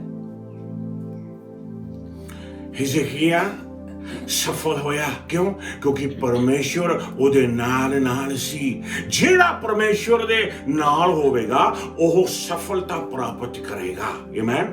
ਜਿਹੜਾ ਪਰਮੇਸ਼ਵਰ ਦੇ ਨਾਲ ਚੱਲੇਗਾ ਉਹ ਸਫਲਤਾ ਪ੍ਰਾਪਤ ਕਰੇਗਾ। ਆਮੇਨ। ਹਿਜ਼ਕੀਆ ਦੀ ਜ਼ਿੰਦਗੀ ਦੇ ਵਿੱਚ ਵੀ ਆਪਾਂ ਇਹ ਦੇਖਿਆ। ਹੁਣ ਤੁਸੀਂ ਕਹੋ ਪਾਸਟਰ ਜੀ ਸਾਨੂੰ ਪੁਰਾਣੇ ਵਰਸ ਪੜਾਈ ਜਾ ਰਹੇ ਹੋ, ਪੁਰਾਣੇ ਨੇਮ ਦੇ, ਆਓ ਨਵਾਂ ਨੇਮ ਦੇਖੀਏ। ਨਵੇਂ ਨੇਮ ਵਿੱਚ ਜਾਵਾਂਗੇ। 3 ਜੌਨ ਚੈਪਟਰ 1 ਵਰਸ 2 ਪੜਾਂਗੇ ਆਪਾਂ। ਤੀਜਾ ਜਹਨਾ ਪਹਿਲਾ ਚੈਪਟਰ ਤੇ ਦੂਸਰਾ ਵਰਸ ਪੜਾਂਗੇ ਪੰਜਾਬੀ ਦੇ ਵਿੱਚ। ਜੀ ਹਾਂ, ਮੇਰੇ ਪਿਆਰੇ ਮਿੱਤਰ, ਮੇਰੀ ਤੇਰੇ ਲਈ ਪ੍ਰਾਰਥਨਾ ਹੈ ਕਿ ਤੂੰ ਹਰ ਤਰ੍ਹਾਂ ਨਾਲ ਸੁਖੀ ਹੋਵੇਂ, ਤੂੰ ਸਰੀਰਕ ਸਿਹਤ ਵਿੱਚ ਵੀ ਉਸੇ ਤਰ੍ਹਾਂ ਨਰੋਇਆ ਰਹੇ ਜਿਸ ਤਰ੍ਹਾਂ ਤੂੰ ਆਤਮਿਕ ਤੌਰ ਤੇ ਹੈ। ਦੇਖੋ ਜੀ, ਸੰਤ ਯਹੋਨਾ ਜਿਹੜਾ ਪ੍ਰਭੂ ਦਾ ਬੜਾ ਪਿਆਰਾ ਚੇਲਾ ਸੀ, ਬਾਕੀ ਦੇ ਸਾਰੇ ਚੇਲੇ ਖਤਮ ਹੋ ਗਏ ਸੀਗੇ, ਗੁਜ਼ਰ ਗਏ ਸੀਗੇ, ਪੂਰੇ ਹੋ ਗਏ ਸੀਗੇ, ਲੇਕਿਨ ਯਹੋਨਾ ਹੀ ਬੱਚਾ ਸੀ। ਅਖੀਰ ਜਾ ਕੇ ਯਹੋਨਾ ਪਤਾ ਕੀ ਕਹਿੰਦਾ ਆ? ਯਹੋਨਾ ਕਹਿੰਦਾ ਆ, beloved, I pray that you may prosper in all things and be in health just as your soul prosper. ਯਹੋਨਾ ਕਹਿੰਦਾ ਆ ਮੈਂ ਚਾਹੁੰਦਾ ਆ ਕਿ ਤੁਸੀਂ ਸਫਲ ਹੋਵੋ ਹਰ ਚੀਜ਼ ਦੇ ਵਿੱਚ, ਹਰ ਕੰਮ ਵਿੱਚ ਸਫਲ ਹੋਵੋ, ਸਰੀਰਕ ਤੌਰ ਤੇ ਵੀ ਤੰਦਰੁਸਤੀ ਪ੍ਰਾਪਤ ਕਰੋ, ਸੋਲ ਵੀ ਥੋੜੀ ਸਫਲ ਹੋਵੇ। ਆਮੇਨ। ਬਲੈਸਡ ਹੋਵੋ। ਇਹ ਪਰਮੇਸ਼ਰ ਖੁਦ ਆਪਣੇ ਬੱਚਿਆਂ ਨੂੰ ਬਰਕਤ ਦੇਣਾ ਚਾਹੁੰਦਾ ਆ। ਆਪਾਂ ਉਸ ਪ੍ਰੋਸਪੈਰਿਟੀ ਡਾਕਟਰਿਨ 'ਚ ਵਿਸ਼ਵਾਸ ਨਹੀਂ ਕਰਦੇ, ਲੇਕਿਨ ਆਪਾਂ ਪਰਮੇਸ਼ਰ ਦੀ ਜੈਨੂਇਨ ਬਲੇਸਿੰਗ 'ਚ ਵਿਸ਼ਵਾਸ ਕਰਦੇ ਆ। ਕੀ ਆ ਜੈਨੂਇਨ ਬਲੇਸਿੰਗ? ਕਿ ਜਿਹੜਾ ਇਨਸਾਨ ਪਰਮੇਸ਼ਰ ਦੀ ਹਜ਼ੂਰੀ ਦੇ ਨਾਲ ਭਰਿਆ ਆ, ਜਿਹੜਾ ਇਨਸਾਨ ਪਰਮੇਸ਼ਰ ਦੇ ਨਾਲ ਚੱਲਦਾ ਆ, ਪਰਮੇਸ਼ਰ ਉਹਨੂੰ ਸਫਲ ਬਣਾਵੇਗਾ ਤੇ ਉਹ ਆਪਣੇ ਪਰਿਵਾਰ ਵਾਲਿਆਂ ਦਾ, ਆਪਣੇ ਨੇੜੇ ਦੇ ਦੂਰ ਦਿਆਂ ਦਾ, ਨਾਲੇ ਪਰਮੇਸ਼ਰ ਦਾ ਵੀ ਨਾਮ ਉੱਚਾ ਕਰੇਗਾ ਤੇ ਰੋਸ਼ਨ ਕਰੇਗਾ ਤੇ ਆਪਣੀ ਜ਼ਿੰਦਗੀ 'ਚ ਜਿਹੜਾ ਉਹਦਾ ਮਕਸਦ ਆ ਉਹ ਪੂਰਾ ਕਰੇਗਾ। ਆਮੇਨ। ਅਗਲਾ ਵਰਸ ਦੇਖਾਂਗੇ ਪ੍ਰਭੂ ਦੇ ਪੈਣੋ। ਸੋ ਅੱਜ ਆਪਾਂ ਦੇਖ ਰਹੇ ਹਾਂ, ਆਪਾਂ ਦੇਖਿਆ ਕਿ ਪਰਮੇਸ਼ਰ ਕਿੱਦਾਂ ਆਪਣੇ ਲੋਕਾਂ ਨੂੰ ਸਫਲ ਬਣਾਉਂਦਾ ਆ, ਪ੍ਰੋਸਪਰ ਕਰਦਾ ਆ, ਸਫਲ ਕਰਦਾ ਆ, ਬਲੇਸਿੰਗ ਦਿੰਦਾ ਆ, ਬਰਕਤ ਦਿੰਦਾ ਆ, ਪ੍ਰੋਸਪਰ ਕਰਦਾ ਆ, ਸਫਲ ਬਣਾਉਂਦਾ ਆ। ਹੁਣ ਆਪਾਂ ਦੇਖਿਆ ਉਹ ਸਫਲਤਾ ਦਾ ਰਾਜ ਕੀ ਆ। ਪਹਿਲਾ ਪੁਆਇੰਟ ਜਿਹੜਾ ਆਪਾਂ ਦੇਖਿਆ ਉਹ ਸਫਲਤਾ ਦਾ ਇਹ ਆ ਕਿ ਪਰਮੇਸ਼ਰ ਦੀ ਹਜ਼ੂਰੀ ਦੇ ਨਾਲ ਰਹਿਣਾ, ਕਿ ਪਰਮੇਸ਼ਰ ਦੀ ਹਜ਼ੂਰੀ ਤੇ ਦੂਰ ਨਾ ਹੋਵੇ, ਕਿ ਪਰਮੇਸ਼ਰ ਦੀ ਹਜ਼ੂਰੀ ਦੇ ਨਾਲ ਤੁਸੀਂ ਟਕੇ ਹੋਏ ਹੋ ਆਪਣੇ ਆਪ ਨੂੰ, ਕਿ ਪਰਮੇਸ਼ਰ ਦੀ ਹਜ਼ੂਰੀ ਨਾਲ ਤੁਸੀਂ ਭਰ ਕੇ, ਕਿ ਯਹੋਵਾ ਪਰਮੇਸ਼ਰ ਤੇਰੇ ਨਾਲ ਚੱਲੇ। ਇਹ ਆ ਰਾਜ, ਇਹ ਹੈ ਕੁੰਜੀ, ਇਹ ਹੈ ਸੀਕ੍ਰੇਟ ਉਹ ਸਫਲਤਾ ਪ੍ਰਾਪਤ ਕਰਨ ਦੀ। ਕੁਝ ਵੀ ਹੋਵੇ ਪਰਮੇਸ਼ਰ ਤੇ ਤੋਂ ਦੂਰ ਨਾ ਹੋਵੇ, ਪਰਮੇਸ਼ਰ ਦੀ ਹਜ਼ੂਰੀ ਤੇ ਤੋਂ ਦੂਰ ਨਾ ਹੋਵੇ। ਇਹ ਪਹਿਲਾ ਪੁਆਇੰਟ ਆਪਾਂ ਦੇਖਿਆ। ਦੂਸਰਾ ਪੁਆਇੰਟ ਦੇਖਾਂਗੇ ਆਪਾਂ ਹੁਣ। ਠੀਕ ਹੈ, ਸਫਲਤਾ ਦੀ ਕੁੰਜੀ ਤਾਂ ਸਾਨੂੰ ਪਤਾ ਲੱਗ ਗਈ ਕਿ ਪਰਮੇਸ਼ਰ ਦੀ ਹਜ਼ੂਰੀ। ਹੁਣ ਪਾਸਟਰ ਜੀ ਪਰਮੇਸ਼ਰ ਦੀ ਹਜ਼ੂਰੀ ਦੀ ਕੁੰਜੀ ਕਿਹੜੀ ਹੈ? ਪਰਮੇਸ਼ਰ ਦੀ ਹਜ਼ੂਰੀ ਦੇ ਨਾਲ ਅਸੀਂ ਕਿੱਦਾਂ ਭਰੇ ਰਹਿ ਸਕਦੇ ਹਾਂ? ਦੂਸਰੀ ਕੁੰਜੀ ਆ ਗਈ ਇੱਥੇ।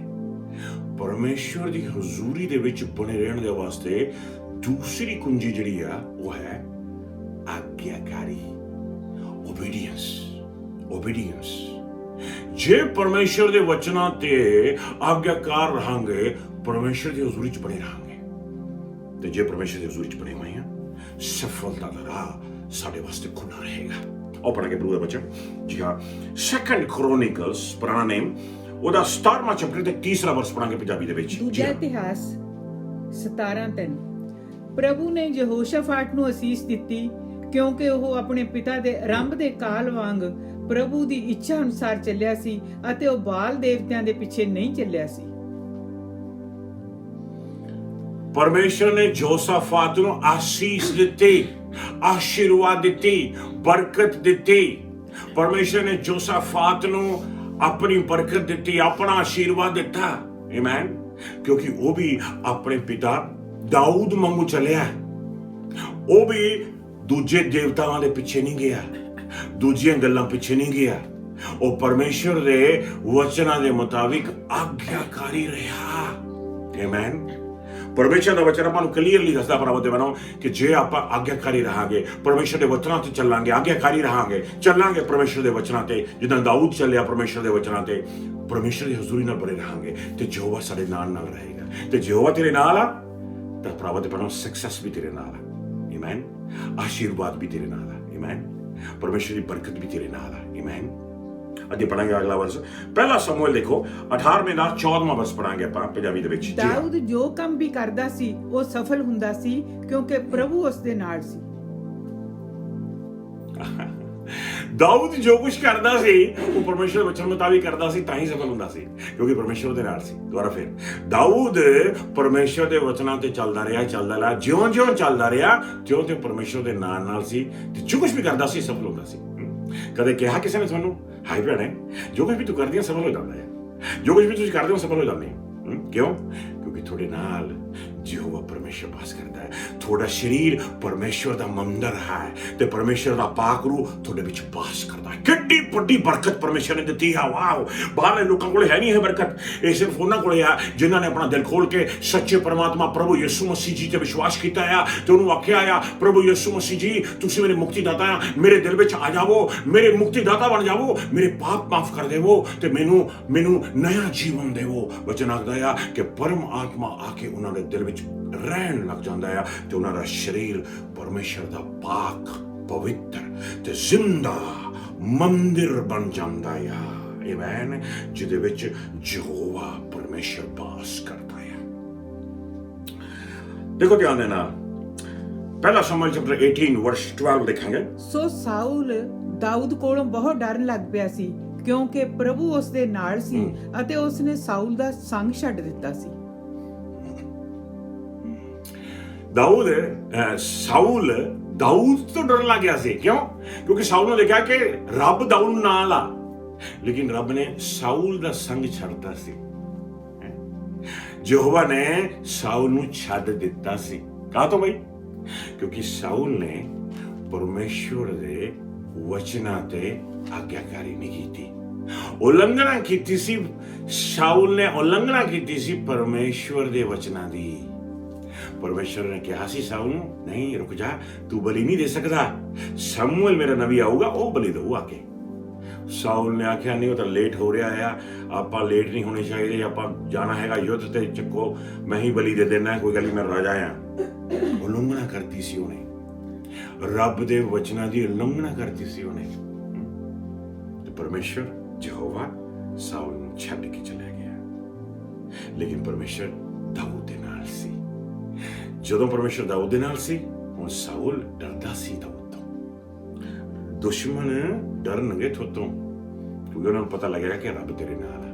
ਨਹੀਂ ਬਈ ਇਹਨੂੰ ਨਾ ਕੋਈ ਆ ਕੇ ਰੱਬ ਦੇ ਨਾਲ ਆ, ਇਹਨੂੰ ਨਾ ਕੁਛ ਕਹੇ ਰੱਬ ਦੇ ਨਾਲ ਆ, ਇਹਨੂੰ ਨਾ ਕੁਛ ਕਹੇ ਇਹਦਾ ਪਰਮੇਸ਼ਵਰ ਦੇ ਨਾਲ ਆ।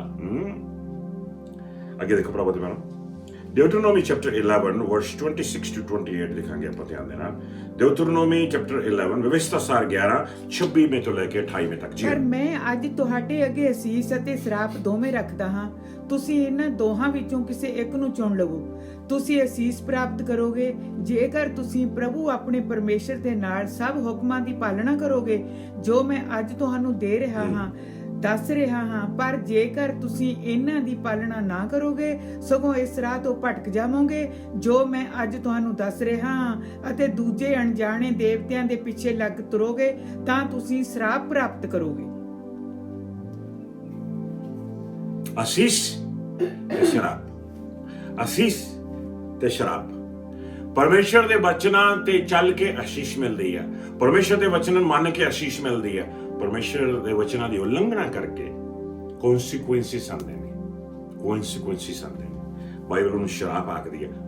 ਦਰਵਾਜ਼ੇ ਨਹੀਂ ਖੁੱਲਣਗੇ ਟਾਈਮ ਤੇ, ਕੰਮ ਨਹੀਂ ਖੁੱਲੇਗਾ ਟਾਈਮ ਤੇ, ਹਾਨੀ ਹੋਏਗੀ ਟਾਈਮ ਤੇ, ਚਾਨਣ ਨਹੀਂ ਆਏਗਾ ਟਾਈਮ ਤੇ, ਮਦਦ ਨਹੀਂ ਪਹੁੰਚੇਗੀ ਟਾਈਮ ਤੇ, ਟਾਈਮ ਤੇ ਤੁਹਾਡਾ ਮਲਾਪ ਨਹੀਂ ਹੋਏਗਾ, ਟਾਈਮ ਤੇ ਤੁਹਾਡੇ ਪੇਪਰ ਥਰੂ ਨਹੀਂ ਹੋਣਗੇ, ਟਾਈਮ ਤੇ ਤੁਸੀਂ ਮਿਲ ਨਹੀਂ ਸਕੋਗੇ ਉਹਨਾਂ ਨੂੰ, ਟਾਈਮ ਤੇ ਤੁਹਾਡੀ ਟ੍ਰੇਨ ਛੁੱਟ ਜਾਏਗੀ 2 ਮਿੰਟ ਪਹਿਲਾਂ ਹੀ, ਤੁਹਾਡੀ ਬੱਸ ਛੁੱਟ ਜਾਏਗੀ 2 ਮਿੰਟ ਪਹਿਲਾਂ ਹੀ, ਪਹੁੰਚਦੇ ਤੁਹਾਡਾ ਟਾਇਰ ਪੈਂਚਰ ਹੋ ਜਾਏਗਾ। ਬੱਸ ਜੀ ਕਿਉਂ ਹੋ ਰਿਹਾ ਹੈ ਮੇਰੇ ਨਾਲ, ਇਹ ਕੀ ਹੋ ਰਿਹਾ ਹੈ, ਇਹ ਕੀ ਹੋ ਰਿਹਾ ਹੈ? Something is wrong. ਚੈੱਕ ਕਰੋ ਆਪਣੇ ਦਿਲ ਨੂੰ, ਮਾਫੀ ਮੰਗੋ ਪਰਮੇਸ਼ਰ ਤੋਂ, ਪ੍ਰਭੂ ਨੂੰ ਕਹੋ, ਪ੍ਰਭੂ ਜੀ ਅੱਜ ਤੋਂ ਬਾਅਦ ਮੈਂ ਤੇਰੇ ਹੁਕਮਾਂ ਤੇ ਚੱਲਾਂਗਾ, ਮੈਂ ਤੇਰੇ ਵਚਨਾਂ ਤੇ ਚੱਲਾਂਗਾ, ਮੈਂ ਤੇਰੇ ਸਿਖਾਏ ਹੋਏ ਵਚਨਾਂ ਤੇ ਚੱਲਾਂਗਾ। ਆਮੇਨ। ਪ੍ਰਭੂ ਦੇ ਬਣੋ ਤਾਂ ਹੀ ਤਾਂ ਪਰਮੇਸ਼ਰ ਦਾ ਵਚਨ ਕਹਿੰਦਾ ਹੈ, ਪ੍ਰਭੂ ਦਾ ਵਚਨ ਕਹਿੰਦਾ ਹੈ ਕਿ ਜੇ ਆਪਾਂ ਪਰਮੇਸ਼ਰ ਦੇ ਘਰ ਵਿੱਚ ਆਨੇ ਆ ਤੇ ਲਗਾਤਾਰ ਆਨੇ ਆ, ਉਹਦੀ ਬਰਕਤ ਆਪਣੇ ਉੱਤੇ ਆਵੇਗੀ। ਜੇ ਆਪਾਂ ਉਹਦੀ ਹਜ਼ੂਰੀ 'ਚ ਬਣੇ ਰਹਿੰਦੇ ਆ, ਉਹਦੀ ਬਰਕਤ ਆਪਣੇ ਉੱਤੇ ਆਵੇਗੀ। ਜੇ ਆਪਾਂ ਟਾਈਰਿੰਗ ਦੇ ਵਿੱਚ ਫੇਥਫੁਲ ਹੁੰਦੇ ਆ, ਆਫਰਿੰਗ ਦੇ ਵਿੱਚ ਫੇਥਫੁਲ ਹੁੰਦੇ ਆ, ਪ੍ਰਭੂ ਕਹਿੰਦਾ ਮੈਂ ਦੁਸ਼ਮਣ ਨੂੰ ਹੁਕਮ ਕਰਾਂਗਾ ਕਿ ਦੂਰ ਹੋ ਜਾਏ, ਮੈਂ ਝਿੜਕਾਂਗਾ ਉਸ ਦੁਸ਼ਮਣ ਨੂੰ ਜੋ ਤੇਰੇ ਪੈਸੇ ਤੇ ਕਬਜ਼ਾ ਕਰਨਾ ਚਾਹੁੰਦਾ ਆ, ਤੁਹਾਡੇ ਪੈਸੇ ਤੇ ਕਬਜ਼ਾ ਨਹੀਂ ਕਰ ਸਕੇਗਾ, ਤੁਹਾਨੂੰ ਡਿਸਟਰੋਏ ਨਹੀਂ ਕਰ ਸਕੇਗਾ, ਕਿਉਂਕਿ ਮੇਰਾ ਆਸ਼ੀਰਵਾਦ ਤੁਹਾਡੇ ਉੱਤੇ ਹੋਏਗਾ। ਹੋਰ ਵੀ ਬਹੁਤ ਸਾਰੇ ਹੁਕਮ ਹੈਗੇ ਨੇ, ਮਾਂ-ਬਾਪ ਦਾ ਪਾਲਣ ਆਦਰ ਕਰਨਾ, ਮਾਂ ਦੀ ਆਦਰ ਕਰਨਾ, ਪਿਓ ਦਾ ਆਦਰ ਕਰਨਾ। ਕਿਉਂ? ਤੇਰੀ ਉਮਰ ਲੰਮੀ ਹੋਵੇਗੀ ਤੇ ਤੇਰਾ ਬੋਲ ਬਾਲਾ ਹੋਵੇਗਾ, ਤੂੰ ਸਕਸੈਸਫੁਲ ਹੋਵੇਗਾ, ਤੈਨੂੰ ਪ੍ਰੋਸਪੈਰਿਟੀ ਮਿਲੇਗੀ। ਜਿਉਂ ਪਰਮੇਸ਼ਰ ਦੇ ਵਚਨਾਂ ਤੇ ਚੱਲਦੇ ਆ, ਤਿਉਂ ਆਗਿਆਕਾਰੀ ਹੁੰਦੀ ਆ, ਤੇ ਜਿਹੜਾ ਆਗਿਆਕਾਰੀ ਹੋਵੇਗਾ ਪਰਮੇਸ਼ਰ ਹੋਵੇਗਾ, ਉਹਦੇ ਨਾਲ ਚੱਲੇਗਾ, ਤੇ ਜਿਹਦੇ ਨਾਲ ਪਰਮੇਸ਼ਰ ਹੋਵੇਗਾ ਚੱਲੇਗਾ, ਉਹਦਾ ਹਰ ਕੰਮ ਸਫਲ ਹੋਵੇਗਾ। ਅੱਗੇ ਦੇਖਾਂਗੇ ਪ੍ਰਭੂ ਦੇ ਬਣੋ ਅਜੂਬ ਬਾਈਬਲ ਦੀ ਪਹਿਲੀ ਕਿਤਾਬ ਅਜੂਬ ਆ, ਜਾਣੀ ਕਿ ਪਹਿਲੀ ਕਿਤਾਬ ਜਿਹੜੀ ਲਿਖੀ ਗਈ ਹੈ ਬਾਈਬਲ ਵਿੱਚ। ਮੈਨੂੰ ਪਤਾ ਕਿ ਉਤਪਤੀ ਲਿਖੀ ਗਈ ਹੈ, ਪਹਿਲੀ ਉਤਪਤੀ ਕਿਤਾਬ ਬਾਈਬਲ ਪਹਿਲਾਂ ਆ, ਲੇਕਿਨ ਬਾਈਬਲ ਦੀ ਸਭ ਤੋਂ ਪਹਿਲੀ ਕਿਤਾਬ ਜਿਹੜੀ ਲਿਖੀ ਗਈ ਹੈ ਬਾਈਬਲ ਵਿੱਚ, ਸਭ ਤੋਂ ਪਹਿਲੀ ਉਹ ਹੈ ਅਜੂਬ ਦਾ 36ਵਾਂ ਚੈਪਟਰ ਦੇਖਾਂਗੇ ਤੇ ਉਹਦਾ 11ਵਾਂ ਤੇ 12ਵਾਂ ਵਰਸ ਪੜਾਂਗੇ ਪੰਜਾਬੀ ਦੇ ਵਿੱਚ। ਜੀ ਹਾਂ, ਜੇਕਰ ਉਹ ਪਰਮੇਸ਼ਰ ਦੇ ਆਗਿਆਕਾਰ ਰਹਿ ਕੇ ਉਸ ਦੀ ਸੇਵਾ ਕਰਦੇ ਹਨ ਤਾਂ ਉਹ ਜੀਵਨ ਭਰ ਅਮਨ, ਚੈਨ ਅਤੇ ਖੁਸ਼ਹਾਲੀ ਨਾਲ ਰਹਿੰਦੇ ਹਨ। ਪਰ ਜੇਕਰ ਉਹ ਪਰਮੇਸ਼ਰ ਦੀ ਪਰਵਾਹ ਨਹੀਂ ਕਰਦੇ ਤਾਂ ਬਿਨਾਂ ਜਾਣਿਆ ਹੀ ਮੌਤ ਦੇ ਮੂੰਹ ਵਿੱਚ ਚਲੇ ਜਾਂਦੇ ਹਨ। ਜੇਕਰ ਓਹੋ ਆਗਿਆਕਾਰੀ ਰਹਿਣ ਹੁੰਦੇ ਨੇ ਪਰਮੇਸ਼ਰ ਦੇ ਵਚਨਾਂ ਤੇ ਪਰਮੇਸ਼ਰ ਦੇ ਭਵਨ ਚ ਆ ਕੇ ਰੱਬ ਦੀ ਮਹਿਮਾ ਕਰਦੇ ਨੇ। ਵਚਨ ਕਹਿੰਦਾ ਆ ਉਹ ਆਪਣੇ ਸਾਰੇ ਜੀਵਨ ਦੇ ਵਿੱਚ ਖੁਸ਼ਲ, ਬਰਕਤ ਵਾਲੇ, ਆਸ਼ੀਰਵਾਦ ਵਾਲੇ, ਪ੍ਰੋਸਪਰ ਰਹਿਣ। ਮੈਨੂੰ ਬੜਾ ਚੰਗਾ ਲੱਗਿਆ ਪੰਜਾਬੀ ਚ ਜੋ ਲਿਖਿਆ। ਪਹਿਲੀ ਲਾਈਨ ਇੱਕ ਵਾਰ ਫਿਰ ਪੜ੍ਹੀਏ ਪਲੀਜ਼, ਆਪਾਂ ਉਹ ਦੇਖੀਏ ਧਿਆਨ ਦੇ ਨਾਲ। ਅਯੂਬ 36 ਦੀ 11ਵਾਂ ਵਰਸ। ਜੇਕਰ ਉਹ ਪਰਮੇਸ਼ਰ ਦੇ ਆਗਿਆਕਾਰ ਰਹਿ ਕੇ ਉਸ ਦੀ ਸੇਵਾ ਕਰਦੇ ਹਨ ਤਾਂ ਉਹ ਜੀਵਨ ਭਰ ਅਮਨ, ਚੈਨ ਅਤੇ ਖੁਸ਼ਹਾਲ ਰਹਿੰਦੇ ਨੇ। ਅਮਨ, ਚੈਨ, ਖੁਸ਼ਹਾਲ, ਪ੍ਰੋਸਪੈਰਿਟੀ। ਅਮਨ, ਚੈਨ, खुशहाल। कौन नहीं चाहेगा कि खुशहाली आ जाए? कौन नहीं चाहेगा कि अमन आ जाए? कौन नहीं चाहेगा कि शांति आ जाए, चैन आ जाए? सारे चाहते, लेकिन सिर्फ उन्हें लिए ਜਿਹੜੇ ਆਗਿਆਕਾਰੀ ਹੁੰਦੇ ਨੇ ਪਰਮੇਸ਼ਰ ਦੇ ਵਚਨਾਂ ਦੇ। ਅੱਗੇ ਦੇਖਾਂਗੇ, ਚੜ੍ਹਦੇ ਆਪਾਂ ਪ੍ਰਭੂ ਦੇ ਬਣਾ। ਪ੍ਰੋਵਰਬਸ ਚੈਪਟਰ 28 ਵਰਸ 13 ਪੜਾਂਗੇ। ਕਹੌਤਾਂ ਦਾ 28ਵਾਂ ਚੈਪਟਰ 13ਵਾਂ ਵਰਸ ਪੜਾਂਗੇ। ਜੀ ਹਾਂ, ਆਪਣੇ ਅਪਰਾਧਾਂ ਉੱਤੇ ਪਰਦਾ ਪਾਉਣ ਵਾਲਾ ਮਨੁੱਖ ਬਾਦ ਫੁੱਲੇਗਾ ਨਹੀਂ, ਪਰ ਆਪਣੇ ਅਪਰਾਧਾਂ ਨੂੰ ਮੰਨ ਕੇ ਛੱਡਣ ਵਾਲਾ ਮਾਫੀ ਪ੍ਰਾਪਤ ਕਰੇਗਾ। ਆਪਣੇ ਅਪਰਾਧਾਂ ਨੂੰ, ਆਪਣੇ ਪਾਪਾਂ ਨੂੰ ਲੁਕਾਉਣ ਵਾਲਾ ਮਨੁੱਖ ਸਫਲਤਾ ਪ੍ਰਾਪਤ ਨਹੀਂ ਕਰੇਗਾ। ਆਪਣੇ ਅਪਰਾਧਾਂ ਨੂੰ ਕਨਫੈਸ ਕਰਨ ਵਾਲਾ ਮਨੁੱਖ, ਕਨਫੈਸ ਕਰਕੇ ਛੱਡਣ ਵਾਲਾ ਮਨੁੱਖ ਪਰਮੇਸ਼ਰ ਦੀ ਕਿਰਪਾ ਤੇ ਖੁਸ਼ਹਾਲਤਾ ਪ੍ਰਾਪਤ ਕਰੇਗਾ। ਯਾਨੀ ਕਿ ਦੋ ਤਰੀਕੇ ਦੇ ਮਨੁੱਖ ਨੇ ਦੁਨੀਆ 'ਚ। ਇੱਕ ਪਾਪ ਕਰਕੇ ਛੁਪਾ ਲੈਂਦੇ ਨੇ, ਇੱਕ ਪਾਪ ਕਰਕੇ ਕਨਫੈਸ ਕਰ ਦਿੰਦੇ ਨੇ। ਤੀਜੇ ਨੰਬਰ ਤੇ ਕੋਈ ਮਨੁੱਖ ਨਹੀਂ। ਇਦਾਂ ਦਾ ਕੋਈ ਮਨੁੱਖ ਨਹੀਂ ਜਿਹਨੇ ਪਾਪ ਕੀਤਾ ਹੀ ਨਾ ਹੋਵੇ, ਸਿਰਫ ਕੋਈ ਸੀ, ਪ੍ਰਭੂ ਯਿਸੂ ਮਸੀਹ। ਆਮੇਨ। ਦੋ ਤਰ੍ਹਾਂ ਦੇ ਮਨੁੱਖ ਨੇ। ਇੱਕ ਪਾਪ ਕਰਕੇ ਲੁਕੋ ਲੈਂਦੇ ਨੇ, ਜਿਹੜੇ ਲੁਕੋ ਲੈਂਦੇ ਨੇ ਉਹ ਫਸ ਜਾਂਦੇ ਨੇ, ਜਿਹੜੇ ਲੁਕੋ ਲੈਂਦੇ ਨੇ ਉਹ ਦੱਬ ਜਾਂਦੇ ਨੇ, ਜਿਹੜੇ ਲੁਕੋ ਲੈਂਦੇ ਨੇ ਉਹ ਡਿਸਟਰੋਏ ਹੋ ਜਾਂਦੇ ਨੇ, ਜਿਹੜੇ ਲੁਕੋ ਲੈਂਦੇ ਨੇ ਉਹਨਾਂ ਦਾ ਪੱਠਾ ਬਹਿ ਜਾਂਦਾ ਆ। ਜਿਹੜੇ ਕਨਫੈਸ ਕਰ ਦਿੰਦੇ ਨੇ, ਪਰਮੇਸ਼ਰ ਦੇ ਮੂਹਰੇ ਮਾਫੀ ਮੰਗ ਲੈਂਦੇ, ਪ੍ਰਭੂ ਮੈਂ ਪਾਪੀ ਇਨਸਾਨ, ਮੇਰੇ ਪਾਪ ਮਾਫ ਕਰ, ਮੇਰੀ ਮਦਦ ਕਰ ਤਾਂ ਕਿ ਮੈਂ ਆਪਣੇ ਪਾਪਾਂ ਤੋਂ ਨਿਕਲ ਸਕਾਂ, ਤੇ ਪਰਮੇਸ਼ਰ ਦੀ ਮਦਦ ਦੇ ਨਾਲ ਉਹ ਪਾਪ ਤੋਂ ਨਿਕਲਦੇ ਨੇ। ਪਰਮੇਸ਼ਰ ਉਹਨਾਂ ਨੂੰ ਖੁਸ਼ਹਾਲੀ ਦਿੰਦਾ ਆ, ਉਹਨਾਂ ਨੂੰ ਆਸ਼ੀਰਵਾਦ ਦਿੰਦਾ ਆ, ਉਹਨਾਂ ਨੂੰ ਬਰਕਤ ਦਿੰਦਾ ਹੈ। ਆਮੇਨ। ਸੋ ਪ੍ਰਭੂ ਦੇ ਬਨੋ, ਤਾਂ ਹੀ ਵਚਨ ਕਹਿੰਦਾ ਆ ਰਾਤ ਤੋਂ ਬਾਅਦ 7 ਵਾਰ ਡਿੱਗੇਗਾ, ਲੇਕਿਨ 7 ਵਾਰ ਫਿਰ ਖੜਾ ਹੋ ਜਾਏਗਾ। ਕਿਉਂ? ਕਿਉਂਕਿ ਉਹਦਾ ਵਿਸ਼ਵਾਸ ਆ ਉਸ ਪਰਮੇਸ਼ਰ ਦੇ ਵਿੱਚ, ਉਹਦਾ ਭਰੋਸਾ ਆ ਕਿ ਪ੍ਰਭੂ ਯਿਸੂ ਮਸੀਹ ਜੀ ਦਾ ਲਹੂ ਉਹਨੂੰ ਧੋਂਦਾ ਆ, ਉਹਦੇ ਪਾਪ ਮਾਫ ਕਰਦਾ ਆ, ਲੇਕਿਨ ਉਹਦੇ ਨਾਲ ਹੀ ਉਹਨੂੰ ਬਖਸ਼ਦਾ ਆ, ਉਹਨੂੰ ਆਸ਼ੀਰਵਾਦ ਦਿੰਦਾ ਆ। ਆਮੇਨ। ਦੁਬਾਰਾ ਫਿਰ ਫੜ ਕੇ ਖੜਾ ਕਰ ਲੈਂਦਾ ਆ। ਸੋ ਪ੍ਰਭੂ ਦੇ ਬਨੋ, ਗਲਤੀ ਕਿਤੋਂ ਨਹੀਂ ਹੁੰਦੀ। ਜੇ ਆਪਾਂ ਤੋਂ ਗਲਤੀਆਂ, ਪਾਪ, ਗੁਨਾਹ ਹੋ ਜਾਂਦੇ ਨੇ, ਪਰਮੇਸ਼ਰ ਦਾ ਵਚਨ ਆਪਾਂ ਨੂੰ ਸਿਖਾਉਂਦਾ ਹੈ ਕਿ ਚੜ੍ਹਦੇ ਨੇ ਚੱਲੀਏ ਆਪਾਂ ਉਸ ਕਲਵਰੀ ਵੱਲ ਨੂੰ, ਗੋਡੀਆਂ ਲਾ ਕੇ ਸੱਚੇ ਪਰਮਾਤਮਾ ਦੇ ਅੱਗੇ ਆਈਏ ਤੇ ਉਹਨੂੰ ਆਖੀਏ, ਪ੍ਰਭੂ ਜੀ ਮੈਂ ਪਾਪੀ ਇਨਸਾਨ ਹਾਂ, ਮੇਰੇ ਪਾਪ ਮਾਫ ਕਰ, ਮੈਨੂੰ ਸ਼ਕਤੀ ਦੇ ਤੇ ਹਿੰਮਤ ਦੇ ਤਾਂ ਕਿ ਮੈਂ ਮੁੜ ਕੇ ਗਲਤੀ ਨਾ ਕਰ ਸਕਾਂ, ਮੈਨੂੰ ਆਜ਼ਾਦ ਕਰ। ਤੇ ਪਰਮੇਸ਼ਰ ਆਜ਼ਾਦ ਕਰਨ ਦੀ ਸ਼ਕਤੀ ਰੱਖਦਾ ਹੈ। ਆਮੇਨ। ਇੱਕ ਵਾਰ ਹੋਰ ਦੇਖਾਂਗੇ, ਚੜ੍ਹਦੇ ਨੇ ਪ੍ਰਭੂ ਦੇ ਬਨੋ ਆਪਾਂ ਜੈਨੇਸਿਸ ਚੈਪਟਰ 4 ਵਰਸ 16, 4:16, ਜਿਹਦੇ ਵਿੱਚ ਪਰਮੇਸ਼ਰ ਨੇ ਕਾਈਨ ਨਾਲ ਆ ਕੇ ਗੱਲ ਕੀਤੀ ਸੀ। ਕਾਹਤੋਂ ਗਿਆ ਸੀ ਵੀ ਪਰਮੇਸ਼ਰ ਕਾਈਨ ਕੋਲੇ? ਤੁਹਾਨੂੰ ਪਤਾ ਕਿ ਕਾਈਨ ਨੇ ਆਪਣੇ ਭਰਾ ਦੀ ਹੱਤਿਆ ਕਰਤੀ ਸੀ। ਪਰਮੇਸ਼ਰ ਕਾਈਨ ਕੋਲੇ ਗਿਆ ਸੀ ਤੇ ਕਾਈਨ ਨੂੰ ਪੁੱਛਦਾ ਸੀ, ਕਾਈਨ ਤੂੰ ਆਪਣੇ ਭਰਾ ਨੂੰ ਦੇਖਿਆ ਆ? ਜੇ ਕਾਈਨ ਨੂੰ ਥੋੜੀ ਜਿਹੀ ਵੀ ਅਕਲ ਹੁੰਦੀ, ਉੱਥੇ ਹੀ ਉਹ ਗੋਡਿਆਂ ਲਾ ਲੈਂਦਾ ਵੀ ਮੇਰੇ ਤੋਂ ਪਰਮੇਸ਼ਰ ਪਿਤਾ, ਮੇਰੇ ਤੋਂ ਬਹੁਤ ਵੱਡੀ ਗਲਤੀ ਹੋ ਗਈ ਆ, ਮੈਂ ਕਿਸੇ ਵੀ ਕਾਰਨ ਮੈਂ ਕਾਈਨ ਦਾ ਖੂਨ ਕਰ ਦਿੱਤਾ ਹੈਗਾ ਆ, ਮੈਨੂੰ ਮਾਫ ਕਰ ਦੇ। ਪਰਮੇਸ਼ਰ ਨੂੰ ਮਾਫ ਕਰ ਦੇਣਾ ਸੀ, ਲੇਕਿਨ ਨਹੀਂ, ਉਹ ਹੋਰ ਹੀ ਮਾਰਨੀਆਂ ਲੱਗ ਗਿਆ। ਕਾਈਨ, ਮੈਂ ਉਹਦਾ ਰਾਖਾ ਬੈਠਾ ਇੱਥੇ, ਮੈਨੂੰ ਕੀ ਪਤਾ ਕਿੱਥੇ ਆ ਉਹ ਗਿਆ ਹੋਣਾ ਇੱਧਰ ਉੱਧਰ ਖਾਣ ਵਾਸਤੇ। ਉਹਨੇ ਆਪਣਾ ਪਾਪ ਲੁਕੋ ਲਿਆ। ਜਿਉਂ ਉਹਨੇ ਪਾਪ ਆਪਣਾ ਲੁਕੋ ਲਿਆ, ਪਰਮੇਸ਼ਰ ਕਹਿੰਦਾ ਆ, ਬੱਚੇ ਨਾਲ ਆਖਦਾ ਆ, ਯਹੋਵਾ ਪਰਮੇਸ਼ਰ ਉਹ ਤੋਂ ਦੂਰ ਹੋ ਗਿਆ। ਤੇ ਜਿਹੜਾ ਯਹੋਵਾ ਪਰਮੇਸ਼ਰ ਤੋਂ ਦੂਰ ਹੋ ਜਾਏ, ਉਹ ਕਿਸੇ ਵੀ ਹਾਲਤ ਵਿੱਚ ਸਫਲਤਾ ਦੇ ਰਾਹ 'ਚ ਨਹੀਂ ਚੱਲ ਸਕਦਾ। ਉਹਦੇ ਸਾਹਮਣੇ ਮੌਤ ਹੀ ਪਈ ਆ। ਪੜਾਂਗੇ ਪ੍ਰਭੂ ਦੇ ਵਚਨ ਵਿੱਚ। ਜੀ ਹਾਂ, ਜੈਨੇਸਿਸ 4:16। ਤਦ ਕੈਨ ਪ੍ਰਭੂ ਦੇ ਸਾਹਮਣੇ ਚਲਿਆ ਗਿਆ ਅਤੇ ਅਦਨ ਦੇ ਪੂਰਬੀ ਪਾਸੇ ਦੇ ਨੋਦ ਇਲਾਕੇ ਵਿੱਚ ਜਾ ਕੇ ਰਹਿਣ ਲੱਗਾ। ਤੇ ਉਹ ਕਿਸੇ ਵੀ ਹਾਲਤ ਵਿੱਚ ਸਫਲ ਨਹੀਂ ਹੋਇਆ। ਤੁਸੀਂ ਪੜ੍ਹ ਸਕਦੇ ਹੋ ਹਿਸਟਰੀ। ਪਰਮੇਸ਼ਰ ਦੀ ਹਜ਼ੂਰੀ ਤੋਂ ਚਲਿਆ ਗਿਆ। ਤੀਸਰਾ ਪੁਆਇੰਟ ਆਪਾਂ ਦੇਖਾਂਗੇ। ਪਹਿਲਾ ਪੁਆਇੰਟ ਦੇਖਿਆ ਆਪਾਂ ਸਫਲਤਾ ਦੀ ਗੱਲ ਕਰ ਰਹੇ ਹਾਂ। ਪਹਿਲਾ ਪੁਆਇੰਟ ਦੇਖਿਆ ਕਿ ਸਫਲਤਾ ਪ੍ਰਾਪਤ ਕਰ ਰਹੀ ਕਿ ਯਹੋਵਾ ਤੇਰੇ ਨਾਲ ਹੋਵੇ, ਯਾਨੀ ਕਿ ਪ੍ਰਭੂ ਦੀ ਹਜ਼ੂਰੀ ਤੇਰੇ ਨਾਲ ਹੋਵੇ। ਦੂਜਾ ਪੁਆਇੰਟ ਦੇਖਿਆ ਵੀ ਹੁਣ ਸਫਲਤਾ ਪ੍ਰਾਪਤ ਕਰਨ ਵਾਸਤੇ ਸਾਨੂੰ ਯਹੋਵਾ ਦੀ ਹਜ਼ੂਰੀ ਚਾਹੀਦੀ ਆ, ਯਾਨੀ ਕਿ ਰੱਬ ਦੀ ਹਜ਼ੂਰੀ ਚਾਹੀਦੀ ਆ। ਹੁਣ ਰੱਬ ਦੀ ਹਜ਼ੂਰੀ ਪ੍ਰਾਪਤ ਕਰਨ ਵਾਸਤੇ ਕੀ ਚਾਹੀਦਾ? ਆਗਿਆਕਾਰੀ ਚਾਹੀਦੀ ਹੈ, ਵਚਨਾਂ ਦੀ ਆਗਿਆਕਾਰੀ ਚਾਹੀਦੀ ਹੈ। ਹੁਣ ਵਚਨਾਂ ਦੀ ਆਗਿਆਕਾਰੀ ਪ੍ਰਾਪਤ ਕਰਨ ਵਾਸਤੇ ਕੀ ਚਾਹੀਦਾ ਵੀ ਸਾਨੂੰ? ਕਿੱਦਾਂ ਅਸੀਂ ਆਗਿਆਕਾਰੀ ਹੋ ਸਕਾਂਗੇ? ਪਾਸਟਰ ਜੀ ਕਿੱਦਾਂ ਆਗਿਆਕਾਰੀ ਹੋ ਸਕਾਂਗੇ? ਪਰਮੇਸ਼ਰ ਦਾ ਵਚਨ ਕਹਿੰਦਾ ਆਗਿਆਕਾਰੀ ਹੋਣ ਦੇ ਵਾਸਤੇ ਈਮਾਨ ਚਾਹੀਦਾ। ਈਮਾਨ, ਫੇਥ। ਪੜਾਂਗੇ ਪ੍ਰਭੂ ਦੇ ਵਚਨ ਵਿੱਚ ਕੋਲੋਸੀਅਨ ਚੈਪਟਰ 3 ਵਰਸ 22 to 25। ਜਿਸ ਤਰ੍ਹਾਂ ਜਿਹੜੇ ਬੀਜਣ ਜਾਂਦੇ ਨੇ ਉਹ ਜਾਂਦੇ ਨੇ ਬੀਜ ਕੇ ਆ ਜਾਂਦੇ ਨੇ, ਉਹਦਾ ਨਾ ਮਾਲਕ ਕਹਿੰਦਾ ਵੀ ਇੱਥੇ ਬੀਜ ਦਿਓ, ਇੱਥੇ ਬੀਜ ਦਿਓ, ਉਹ ਜਾ ਕੇ ਬੀਜ ਦਿੰਦੇ ਨੇ। ਉਹਨਾਂ 'ਚ ਵਿਸ਼ਵਾਸ ਹੁੰਦਾ ਆ, ਉਹਨਾਂ 'ਚ ਫੇਥ ਹੁੰਦਾ ਆ ਵੀ ਉਹ ਬੀਜ ਨੇ 2-4 ਦਿਨਾਂ ਤੋਂ ਬਾਅਦ ਫੁੱਟੀ ਪੈਣਾ ਆ, ਹਨਾ। ਉਸੇ ਤਰ੍ਹਾਂ ਜਦੋਂ ਆਪਾਂ ਆਗਿਆਕਾਰੀ ਕਰਦੇ ਹਾਂ, ਆਗਿਆਕਾਰੀ ਅਸੀਂ ਆਪਣਾ 10ਵਾਂ ਲੈ ਕੇ ਆਉਂਦੇ ਹਾਂ ਪ੍ਰਭੂ ਦੇ ਚਰਨਾਂ ਦੇ ਵਿੱਚ, ਆਗਿਆਕਾਰੀ ਨਾਲ ਲੈ ਕੇ ਆਉਂਦੇ ਹਾਂ। ਸਾਨੂੰ ਨਹੀਂ ਪਤਾ ਵੀ ਕੀ ਹੋ ਜਾਣਾ, ਲੇਕਿਨ ਸਾਨੂੰ ਪਤਾ ਕਿ ਜਦੋਂ ਬੀਜਾਂਗੇ 3 ਹਫ਼ਤੇ ਬਾਅਦ ਜਾਂ 3 ਦਿਨਾਂ ਬਾਅਦ ਜਾਂ 4 ਦਿਨਾਂ ਬਾਅਦ ਉਹਨੇ ਫੁੱਟ ਪੈਣਾ ਆ, ਬਰਕਤ ਆ ਜਾਣੀ ਆ ਸਾਨੂੰ।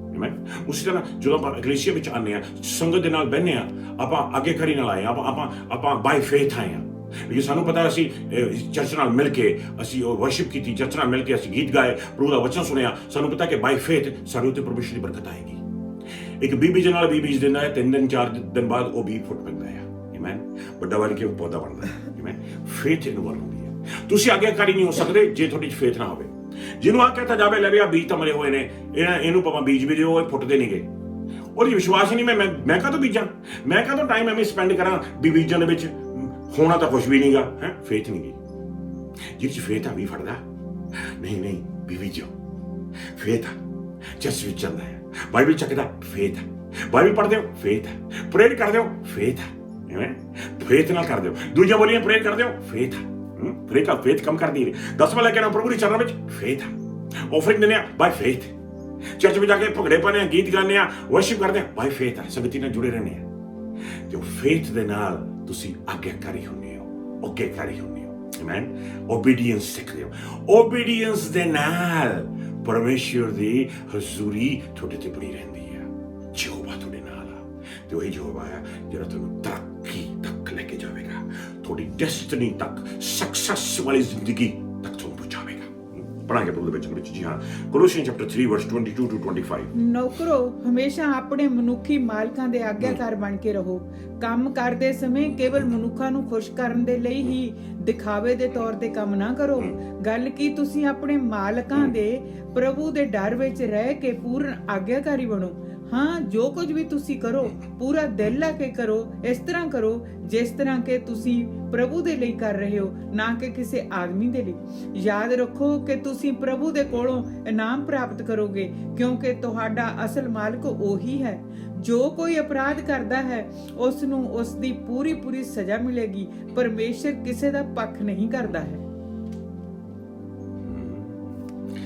ਜਿਹੜਾ ਕੁਝ ਤੁਸੀਂ ਈਮਾਨ ਨਾਲ ਕਰਦੇ ਹੋ, ਵਿਸ਼ਵਾਸ ਨਾਲ ਕਰਦੇ ਹੋ, ਪੂਰੇ ਦਿਲ ਨਾਲ ਕਰਦੇ ਹੋ, ਭਾਵੇਂ ਆਪਣੇ ਬੌਸ ਲਈ ਕਰ ਰਹੇ ਹੋ ਤੁਸੀਂ ਆਪਣੇ, ਲੇਕਿਨ ਤੁਸੀਂ ਰੱਬ ਵਾਸਤੇ ਕਰ ਰਹੇ ਹੋ, ਆਮੇਨ। ਪਰਮੇਸ਼ਰ ਤੁਹਾਨੂੰ ਉਹਦਾ ਆਸ਼ੀਰਵਾਦ ਦੇਵੇਗਾ, ਆਮੇਨ। ਜੋਸਫ ਨੇ ਜਿੰਨਾ ਕੁਝ ਵੀ ਕੀਤਾ, ਪੋਟੀਫਰ ਦੇ ਘਰ ਦੇ ਵਿੱਚ ਵੀ ਕੀਤਾ, ਜੇਲ੍ਹ ਵਿੱਚ ਵੀ ਕੀਤਾ, ਜੇਲ੍ਹ ਚਮਕਾਤੀ ਜੋਸਫ ਨੇ। ਹੁਣ ਤੁਸੀਂ ਹੁੰਦੇ ਉੱਥੇ ਤੁਸੀਂ ਕਹਿੰਦੇ ਮੈਂ ਕਹਾਂ ਤਾਂ ਚਮਕਾਵਾਂ ਦੇ। ਕਿਹੜਾ ਦੇਸ਼ ਸੀਗਾ? ਮਿਸਰ ਦੇਸ਼ ਸੀ। ਦੁਸ਼ਮਣ ਸੀਗੇ ਉਹਨਾਂ ਦੇ, ਦੁਸ਼ਮਣ। ਤੁਹਾਨੂੰ ਦੁਸ਼ਮਣ ਦੇਸ਼ ਵਿੱਚ ਲੈ ਕੇ ਜਾਇਆ ਜਾਵੇ, ਦੁਸ਼ਮਣ ਦੇਸ਼ ਦੀ ਜੇਲ੍ਹ 'ਚ ਜਾ ਕੇ ਤੁਹਾਨੂੰ ਪਾਤਾ ਜਾਵੇ, ਤੁਹਾਨੂੰ ਕਿਹਾ ਜਾਵੇ ਪੇਂਟ ਕਰੋ ਇੱਥੇ, ਤੁਸੀਂ ਕੋਸ਼ਿਸ਼ ਕਰੋਗੇ ਚੰਗਾ ਪੇਂਟ ਕਰੋਗੇ ਤੁਸੀਂ ਉਹਨਾਂ ਨੂੰ? ਦਿਲ ਤਾਂ ਨਹੀਂ ਚਾਹੇਗਾ, ਸਰੀਰ ਕਹੇਗਾ ਨਹੀਂ ਮਾਰਾ ਕਰੋ, ਦੁਸ਼ਮਣਾਂ ਦਾ ਪੇਂਟ ਆ, ਦੁਸ਼ਮਣਾਂ ਦੀ ਜੇਲ੍ਹ ਆ, ਮੈਂ ਕਹਾਂ ਇਹਦੇ 'ਚ ਕੰਮ ਕਰ। ਜੋਸਫ ਨੇ ਉਲਟਾ ਕੀਤਾ, ਜੋਸਫ ਨੇ ਚਮਕਾਤੀ, ਜੋਸਫ ਨੇ ਜਿਹੜਾ ਕੰਮ ਕੀਤਾ ਪੋਟੀਫਰ ਦੇ ਘਰ ਦੇ ਵਿੱਚ ਕੀਤਾ, ਜ਼ਬਰਦਸਤ ਕੀਤਾ। ਹੈਰਾਨ ਰਹਿ ਗਏ, ਹੱਕੇ ਬੱਕੇ ਰਹਿ ਗਏ। ਜੋਸਫ ਨੇ ਉਹਨਾਂ ਦੇ ਜੇਲ੍ਹ 'ਚ ਜਾ ਕੇ ਜੋ ਕੰਮ ਕੀਤਾ, ਹੱਕੇ ਬੱਕੇ ਰਹਿ ਗਏ। ਜੋਸਫ ਨੇ 7 ਸਾਲ ਜਿਹੜੇ ਮਾਰੇ ਆਏ, 7 ਸਾਲ ਚੰਗੇ ਆਏ, ਉਹਨਾਂ 14 ਸਾਲਾਂ 'ਚ ਪ੍ਰਾਈਮ ਮਿਨਿਸਟਰ ਬਣ ਕੇ ਰਿਹਾ ਉੱਥੇ। ਉਹਨੇ ਮਿਸਰ ਨੂੰ ਚਮਕਾ ਦਿੱਤਾ। ਉਹਦੇ ਨਾਲ ਕੀ ਹੋਇਆ? ਜੋਸਫ ਦੀ ਫੈਮਿਲੀ ਬਚਾਈ ਗਈ। ਉਦੋਂ ਖਾਣ ਨੂੰ ਪੀਣ ਨੂੰ ਕਿਸੇ ਕੋਲੇ ਹੈ ਨਹੀਂ ਸੀ ਕੁਝ ਵੀ। ਬਹੁਤ ਵੱਡਾ ਫੈਮਿਨ ਆ ਗਿਆ ਸੀਗਾ ਸਾਰੀ ਦੁਨੀਆ ਤੇ।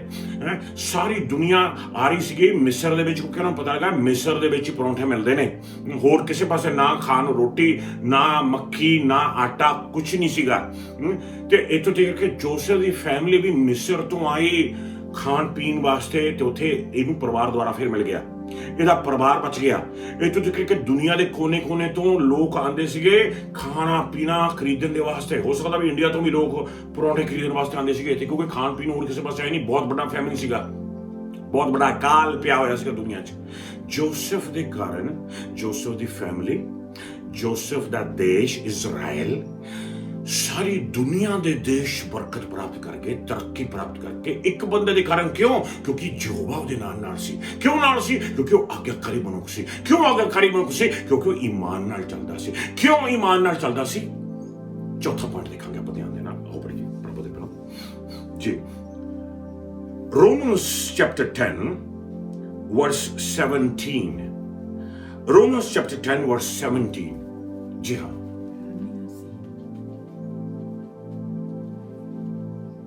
ਸੰਤ ਰੋਮਨਸ 10ਵਾਂ ਚੈਪਟਰ 14 17ਵਾਂ ਵਰਸ ਪੜਾਂਗੇ ਪੰਜਾਬੀ ਦੇ ਵਿੱਚ। ਆਪਾਂ 4 ਪੁਆਇੰਟ ਦੇਖ ਰਹੇ ਹੈਗੇ ਆ ਪ੍ਰਭੂ ਦੇ ਪੜੋ। ਪਰਮੇਸ਼ਰ ਦੀ ਬਰਕਤ ਲੈਣ ਦੇ ਵਾਸਤੇ ਪਰਮੇਸ਼ਰ ਦੀ ਹਜ਼ੂਰੀ ਜ਼ਰੂਰੀ ਆ। ਪਰਮੇਸ਼ਰ ਦੀ ਹਜ਼ੂਰੀ ਲੈਣ ਦੇ ਵਾਸਤੇ ਆਗਿਆਕਾਰੀ ਹੋਣਾ ਜ਼ਰੂਰੀ ਆ। ਆਗਿਆਕਾਰੀ ਹੋਣ ਦੇ ਵਾਸਤੇ ਪ੍ਰਭੂ ਤੇ ਪੈਣੋ ਵਚਨ ਆਖਦਾ ਹੈਗਾ ਆਪਾਂ ਨੂੰ, ਕਲੀਅਰਲੀ ਦੱਸਦਾ ਹੈ ਪ੍ਰਭੂ ਦਾ ਵਚਨ, ਕਲੀਅਰਲੀ ਦੱਸਦਾ ਆ ਈਮਾਨ ਚਾਹੀਦਾ, ਫੇਥ ਚਾਹੀਦੀ ਆ। ਫੇਥ ਪ੍ਰਾਪਤ ਕਰਨ ਵਾਸਤੇ ਚੌਥੇ ਨੰਬਰ ਤੇ ਦੇਖਾਂਗੇ ਜੀ ਹਾਂ, ਰੋਮਨਸ ਚੈਪਟਰ 10 ਵਰਸ 17। ਇਸ ਦਾ ਸਿੱਟਾ ਇਹ ਨਿਕਲਿਆ ਹੈ ਕਿ ਵਿਸ਼ਵਾਸ ਸੰਦੇਸ਼ ਦੇ ਸੁਣਨ ਅਤੇ ਮੰਨਣ ਦੁਆਰਾ ਪੈਦਾ ਹੁੰਦਾ ਹੈ ਅਤੇ ਸੰਦੇਸ਼ ਮਸੀਹ ਦਾ ਪ੍ਰਚਾਰ ਹੈ। ਈਮਾਨ ਪਰਮੇਸ਼ਵਰ ਦੇ ਵਚਨ ਨੂੰ ਸੁਣਨ ਨਾਲ ਪੈਦਾ ਹੁੰਦਾ ਹੈ। ਵਾਓ, ਪ੍ਰਭੂ ਦੇ ਮੈਨੂੰ ਅਗਲਾ ਮਹੀਨਾ ਆ ਰਿਹਾ ਹੈ, ਬਾਈਬਲ ਦਾ ਮਹੀਨਾ ਆ। ਇਸ ਮਹੀਨੇ ਸਾਰੀ ਦੁਨੀਆ ਪਰਮੇਸ਼ਵਰ ਦੇ ਵਚਨਾਂ ਨੂੰ ਪੜ੍ਹਦੀ ਹੈ ਲਗਾਤਾਰ। ਆਮੇਨ। ਬਾਈਬਲ ਜਦੋਂ ਲਿਖੀ ਗਈ ਸੀ, ਬਾਈਬਲ ਜਦੋਂ ਪ੍ਰਿੰਟ ਹੋਈ ਸੀਗੀ, ਇਹਦੇ ਬਾਰੇ ਦੱਸਿਆ ਜਾਂਦਾ। ਤੁਹਾਨੂੰ ਪਤਾ ਕਿ ਪਰਮੇਸ਼ਰ ਦੇ ਵਚਨਾਂ ਦੇ ਨੂੰ ਪੜ੍ਹਨ ਦੇ ਵਿੱਚ ਕਿੰਨੀ ਵੱਡੀ ਬਰਕਤ ਆ। ਵਾਓ, ਪਰਮੇਸ਼ਰ ਦੇ ਵਚਨ ਤੁਹਾਨੂੰ ਸਫਲਤਾ ਦੇ ਰਾਹ ਦੇ ਵਿੱਚ ਲੈ ਕੇ ਜਾ ਸਕਦੇ। ਪਰਮੇਸ਼ਰ ਦੇ ਵਚਨਾਂ ਨੂੰ ਪੜ੍ਹਨ ਦੇ ਨਾਲ ਈਮਾਨ ਪੈਦਾ ਹੁੰਦਾ ਆ, ਈਮਾਨ ਫੇਥ ਪੈਦਾ ਹੁੰਦੀ ਆ। ਉਸ ਫੇਥ ਦੇ ਨਾਲ ਤੁਸੀਂ ਆਗਿਆਕਾਰੀ ਬਣ ਜਾਂਦੇ ਹੋ। ਤੁਸੀਂ ਪਰਮੇਸ਼ਰ ਦੇ ਵਚਨਾਂ ਤੇ ਆਗਿਆਕਾਰੀ ਮਨ ਨੂੰ ਚੱਲਦੇ ਹੋ, ਆਗਿਆਕਾਰੀ ਹੋ ਕੇ ਚੱਲਦੇ ਹੋ। ਤੇ ਇਹ ਆਗਿਆਕਾਰੀ ਪ੍ਰਭੂ ਤੇ ਪੈਣੋ, ਇਹ ਆਗਿਆਕਾਰੀ ਆ ਜਿਹੜੀ ਤੁਹਾਨੂੰ ਪ੍ਰਭੂ ਤੇ ਪੈਣੋ ਪਰਮੇਸ਼ਰ ਦੀ ਹਜ਼ੂਰੀ ਵੱਲ ਲੈ ਕੇ ਜਾਂਦੀ ਆ। ਤੁਸੀਂ ਪ੍ਰਭੂ ਦੀ ਹਜ਼ੂਰੀ ਨਾਲ ਭਰ ਜਾਂਦੇ ਹੋ ਤੇ ਯਹੋਵਾ ਤੁਹਾਡੇ ਨਾਲ ਹੁੰਦਾ ਆ। ਤੇ ਜਦੋਂ ਯਹੋਵਾ ਤੁਹਾਡੇ ਨਾਲ ਆ, ਪਰਮੇਸ਼ਰ ਦੀ ਹਜ਼ੂਰੀ ਤੇਰੇ ਨਾਲ ਆ, ਉਦੋਂ ਪ੍ਰਭੂ ਤੇ ਪੈਣੋ ਤੁਹਾਡੇ ਉੱਤੇ ਹਰ ਤਰੱਕੀ ਆਵੇਗੀ, ਹਰ ਸਫਲਤਾ ਆਵੇਗੀ, ਹਰ ਪ੍ਰੋਸਪੈਰਿਟੀ ਆਵੇਗੀ, ਹਰ ਬਰਕਤ ਆਵੇਗੀ ਕਿ ਕਿਸੇ ਚੀਜ਼ ਦੀ ਕਮੀ ਤੁਹਾਡੇ ਅੱਗੇ ਪਿੱਛੇ ਵੀ ਨਹੀਂ ਹੋਵੇਗੀ। ਤੁਸੀਂ, ਤੁਹਾਡਾ ਪਰਿਵਾਰ, ਤੁਹਾਡੇ ਬੱਚੇ, ਤੁਹਾਡੇ ਦੋਸਤ ਮਿੱਤਰ, ਤੁਹਾਡਾ ਦੇਸ਼ ਬਰਕਤ ਦੇ ਰਾਸਤੇ ਤੇ ਜਾਵੇਗਾ। ਇਹ ਪਰਮੇਸ਼ਰ ਦੀ ਮਰਜ਼ੀ ਆ। ਪਰਮੇਸ਼ਰ ਨੇ ਤੁਹਾਨੂੰ ਇੱਕ ਮਕਸਦ ਦੇ ਕੇ ਭੇਜਿਆ ਹੈ। ਉਹ ਮਕਸਦ ਪੂਰਾ ਕਰਕੇ ਉਸ ਸਫਲਤਾ ਦੀ ਟੀਸੀ ਤੱਕ ਪਹੁੰਚਣ ਦੇ ਵਾਸਤੇ ਪ੍ਰਭੂ ਤੇ ਪੈਣੋ ਜ਼ਿੰਦਗੀ ਦੇ ਵਿੱਚ ਕਾਫੀ ਸਾਰੇ ਪ੍ਰਗਟਾਵੇ ਆਣਗੇ। ਜੋਸਫ ਦੀ ਜ਼ਿੰਦਗੀ 'ਚ ਵੀ ਤਕਰੀਬਨ 10 ਪ੍ਰਗਟਾਵੇ ਆਏ ਸੀਗੇ ਉਹਨਾਂ 13 ਸਾਲਾਂ ਦੇ ਵਿੱਚ। ਲੇਕਿਨ ਜੋਸਫ ਹਮੇਸ਼ਾ ਪਰਮੇਸ਼ਰ ਦੇ ਨਾਲ ਚੱਲਦਾ ਰਿਹਾ ਹੈ। ਡਜ਼ਨਟ ਮੈਟਰ ਕਿਸ ਤਰ੍ਹਾਂ ਦਾ ਪ੍ਰਤਿਆਵਾ ਤੁਹਾਡੀ ਜ਼ਿੰਦਗੀ 'ਚ ਆਵੇ, ਡਜ਼ਨਟ ਮੈਟਰ ਕਿਸ ਤਰ੍ਹਾਂ ਦੀ ਸਿਚੁਏਸ਼ਨ ਤੁਹਾਡੀ ਜ਼ਿੰਦਗੀ 'ਚ ਆਵੇ, ਜੇ ਰੱਬ ਤੇਰੇ ਨਾਲ ਆ, ਜੇ ਯਹੋਵਾ ਪਰਮੇਸ਼ਰ ਤੇਰੇ ਨਾਲ ਆ, ਜਿੱਤ ਤੇਰੀ ਹੋਏਗੀ। ਦੁਸ਼ਮਣ ਦੀ ਨਹੀਂ, ਦੁਸ਼ਮਣ ਦੀ ਹਾਰ ਹੋਵੇਗੀ। ਮੇਰੀ ਅੱਜ ਪ੍ਰਾਰਥਨਾ ਹੈ ਤੇਰੇ ਵਾਸਤੇ ਭੈਣੋ ਤੇ ਭਰਾਵੋ ਕਿ ਤੁਸੀਂ ਪਰਮੇਸ਼ਰ ਦੇ ਵਚਨਾਂ ਦੀ ਗਹਿਰਾਈਆਂ 'ਚ ਵੜ ਜਾਓ, ਵਚਨ ਪੜ੍ਹਨ ਲੱਗ ਜਾਈਏ, ਆਗਿਆਕਾਰੀ ਸਿੱਖੀਏ, ਆਗਿਆਕਾਰੀ ਤੇ ਚੱਲੀਏ। ਆਮੇਨ। ਆਗਿਆਕਾਰੀ ਨੂੰ ਸਲਾਮ ਕਰੀਏ ਤੇ ਜਿਉਂ ਪਰਮੇਸ਼ਰ ਦੀ ਆਗਿਆਕਾਰੀ ਵਿੱਚ ਵਧਾਂਗੇ, ਤਿਉਂ ਪਰਮੇਸ਼ਰ ਦੀ ਹਜ਼ੂਰੀ ਆ ਕੇ ਤੁਹਾਨੂੰ ਜੱਫੀ ਮਾਰੇਗੀ ਤੇ ਯਹੋਵਾ ਤੇਰੇ ਨਾਲ ਚੱਲੇਗਾ ਤੇ ਤੈਨੂੰ ਜਾਂ ਤੇਰੇ ਪਰਿਵਾਰ ਨੂੰ ਕਿਸੇ ਤਰ੍ਹਾਂ ਦਾ ਵੀ ਘਾਟਾ ਨਹੀਂ ਹੋਵੇਗਾ, ਬਲਕਿ ਮਹਿਮਾ ਤੋਂ ਮਹਿਮਾ ਤੱਕ ਪਰਮੇਸ਼ਰ ਤੁਹਾਨੂੰ ਲੈ ਕੇ ਜਾਵੇਗਾ। ਫਰੋਮ ਗਲੋਰੀ ਟੂ ਗਲੋਰੀ, ਬਰਕਤ ਤੋਂ ਦੂਜੀ ਬਰਕਤ ਆਏਗੀ। ਜਿਹੜੇ ਹੱਥ ਪਾਉਂਗੇ, ਜਿਹੜੀ ਜੇਬ ਵਿੱਚ ਪੈਸੇ ਹੀ ਨਿਕਲਣਗੇ। ਆਮੇਨ। ਪਰਮੇਸ਼ਰ ਦਾ ਆਸ਼ੀਰਵਾਦ ਹੀ ਆਏਗਾ। ਪਰਮੇਸ਼ਰ ਦੀ ਪ੍ਰੋਸਪੈਰਿਟੀ ਇਕੱਲੇ ਪੈਸਾ ਲੈ ਕੇ ਨਹੀਂ ਆਉਂਦੀ, ਬਲਕਿ ਖੁਸ਼ੀਆਂ ਲੈ ਕੇ ਆਉਂਦੀ ਹੈ, ਪਿਆਰ ਲੈ ਕੇ ਆਉਂਦੀ ਹੈ, ਮੁਹੱਬਤ ਲੈ ਕੇ ਆਉਂਦੀ ਹੈ, ਮਾਫੀ ਲੈ ਕੇ ਆਉਂਦੀ ਹੈ, ਏਕਤਾ ਲੈ ਕੇ ਆਉਂਦੀ ਹੈ। ਮੇਰੀ ਪ੍ਰਾਰਥਨਾ ਹੈ ਸਾਰਿਆਂ ਵਾਸਤੇ ਕਿ ਪਰਮੇਸ਼ਰ ਪਿਤਾ ਦਾ ਪਿਆਰ, ਪ੍ਰਭੂ ਯਿਸੂ ਮਸੀਹ ਜੀ ਦੀ ਕਿਰਪਾ ਤੇ ਮਿਹਰ, ਪਵਿੱਤਰ ਆਤਮਾ ਦੀ ਸੰਗਤੀ ਸਭਨਾਂ ਨਾਲ ਹੋਵੇ। ਜਿਉਂ ਤੁਸੀਂ ਉਸ ਪਰਮੇਸ਼ਰ ਦੇ ਬਰਕਤ ਵਾਲੇ ਰਾਸਤੇ 'ਚ ਪਹੁੰਚ ਕੇ ਆਸ਼ੀਰਵਾਦ ਪ੍ਰਾਪਤ ਕਰਦੇ ਹੋ ਤੇ ਪਰਮੇਸ਼ਰ ਦਾ ਤੇ ਆਪਣੇ ਪਰਿਵਾਰ ਦਾ ਨਾਮ ਰੋਸ਼ਨ ਕਰਦੇ ਹੋ। ਜੈ ਮਸੀਹ।